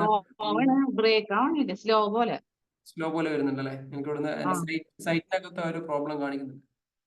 ഓക്കെ, ഇതിനകത്ത് നമ്മൾ യൂസർ ID യും പാസ്വേഡ് അടിച്ച് ഈ കോഡുകൾ അടിച്ച് ലോഗിൻ ചെയ്യുന്നു. അല്ലെങ്കിൽ UAE പാസ് ഉപയോഗിച്ച് നമുക്കിവിടെ സൈൻ ചെയ്യാം. അത് കഴിഞ്ഞതിന് ശേഷം അതിനകത്ത് നമ്മൾ സെയില്, പർച്ചേസുകൾ എങ്ങനെയാണ് കാണിക്കുന്നത്, അതിൻ്റെ ടാക്സ് എങ്ങനെയാണ് അടക്കുന്നത് തുടങ്ങിയിട്ടുള്ള കാര്യങ്ങൾ മൊത്തം നമ്മൾ ഈ ഒരു സെഷൻ ഒരു 3 മാസം കൊണ്ട് നമ്മൾ മൊത്തത്തിൽ നമ്മൾ കംപ്ലീറ്റ് ആകും. 3 മാസത്താണ് ഇതിൻ്റെ മൊത്തം ടൈം എടുക്കുക. 3 മാസം നമ്മൾ കംപ്ലീറ്റ് ആകും. അത് കഴിഞ്ഞതിന് ശേഷം ഈ UAE വാറ്റ് എങ്ങനെയാണ് ടാലിക്കകത്ത് ചെയ്യുക, അത് പ്രാക്ടിക്കൽ പ്രോബ്ലംസ് വെച്ച് നമ്മൾ പഠിക്കും. എന്നിട്ട് അതിൽ എത്ര രൂപ ടാക്സ് ഗവൺമെന്റിലേക്ക് പേ ചെയ്യണം, എങ്ങനെയാണ് പേയ്മെന്റ് ചെയ്യേണ്ടത്, ഈ ദിർഹം വഴി എങ്ങനെയൊക്കെ പേയ്മെന്റ് ചെയ്യാം, അതെങ്ങനെയാണ് അടക്കുക, നിൽ റിട്ടേണുകൾ എങ്ങനെ ചെയ്യാം, ടാക്സ് റിക്കവർ ആകുന്ന ടാക്സ് എങ്ങനെ റീഫണ്ട് ചെയ്യാൻ തുടങ്ങിയിട്ടുള്ള GST നമ്മൾ പഠിച്ച പോലെ എല്ലാ കാര്യങ്ങളും നമ്മൾ വാറ്റിനകത്തും നമ്മൾ പഠിക്കാൻ വേണ്ടി പോവാണ്. ഓക്കെ, ഇതാണ് ഇത്രയും കാര്യങ്ങൾ. ഇതിൽ എല്ലാ ആളുകളും പെയ്ഡ് ആളുകളെല്ലാം. ഇനി ഈ ഒരു സെഷന്റെ രീതി എങ്ങനെയാണെന്ന് കൂടി പറയാം. നമ്മൾ ഓരോ ദിവസം 10 മിനിറ്റ് 15 മിനിറ്റ് ചെറിയ ചെറിയ സെഷൻസ് വരും. കൃത്യമായിട്ടും അതിന്റെ നോട്ട്സുകൾ അസൈൻമെന്റുകൾ എല്ലാം സബ്മിറ്റ് ചെയ്ത് പ്രോബ്ലംസ് ഒക്കെ സബ്മിറ്റ് ചെയ്ത് മൊത്തത്തിൽ മെല്ലെ മെല്ലെയാണ് സെഷൻ പോവുക. ഞാൻ ഇതിന് മുമ്പ് കൊടുത്ത പല കോഴ്സുകളും ഒന്നിച്ചായിരുന്നു കോഴ്സ് കൊടുത്തിരുന്നത്. അതുകൊണ്ട് എന്താ സംഭവിച്ചറിയാം, ആദ്യത്തെ 2 സെഷൻ വളരെ ആവേശത്തോടു കൂടി കാണും, പിന്നീട് അത് അവർ പൂർത്തിയാക്കത്തില്ല. ശരിയല്ലേ? എത്ര ആളുകൾ എന്റെ GSTയുടെ സെഷൻ വാങ്ങിയിട്ടുണ്ട്? 75% ആണ് കംപ്ലീഷൻ റേറ്റ് കാണുന്നത്. 25% ആളുകൾ അത് ഇപ്പോഴും കാണുന്നില്ല. അതുകൊണ്ട് ആ പരിപാടി എന്തായാലും ഇതിനകത്ത് നടക്കില്ല. കഴിഞ്ഞ UAE വാറ്റിന്റെ ബാച്ചോട് കൂടി ആ ഒരു പരിപാടി നിർത്തി മൊത്തം റെക്കോർഡിംഗ് അങ്ങ് വലിച്ചു. എന്നിട്ട് ഓരോ സെഷൻ കൊടുത്തിട്ട് ഓരോന്നും ചെയ്ത ആളുകൾക്ക് മാൻഡേറ്ററി ആക്കി കൊടുക്കണം. അപ്പൊ ഒരു സെഷൻ കണ്ടു കഴിഞ്ഞാൽ അടുത്തിലേക്ക് പോകും എന്നുള്ളതിലേക്ക് അങ്ങനെ ആപ്പ് ഡെവലപ്പറോട് പറഞ്ഞിട്ട് ആ രീതിയിലേക്ക് ചെയ്തു വെച്ചിട്ടുണ്ട്. ഇനി അത് നടക്കത്തില്ല അല്ലേ? മുഹമ്മദ് ആദം അതല്ല നല്ല. മറ്റേ നമ്മളെ സെഷൻ കാണത്തില്ലല്ലോ, 5 മിനിറ്റ് 10 മിനിറ്റ് ഒക്കെ കണ്ടിട്ട് അങ്ങ് വിട്ടുപോകണം അല്ലേ? കറക്റ്റ്. ഞാൻ എന്റെ ഭാഗത്ത് ഒരു ഫോഴ്സ് ഇല്ലാതെ ഇനി ഞാൻ കൊണ്ടുപോകില്ല സാധനം. പലർക്കും ഒരു തള്ളലും കൂടി വേണമെന്നാണ് മനസ്സിലാവുന്നത്. സ്വന്തമായിട്ട് ചെയ്യുന്നില്ലെങ്കിൽ നമ്മളെ ഭാഗത്ത് ഒരു കർശനമായ ഒരു നിലപാടെടുക്കുമ്പോൾ അവരെന്ത് ചെയ്യും? ഒന്നുകൂടി സീരിയസ് ആയിട്ട് ഈ സംഭവത്തിന് അറ്റൻഡ് ചെയ്യും.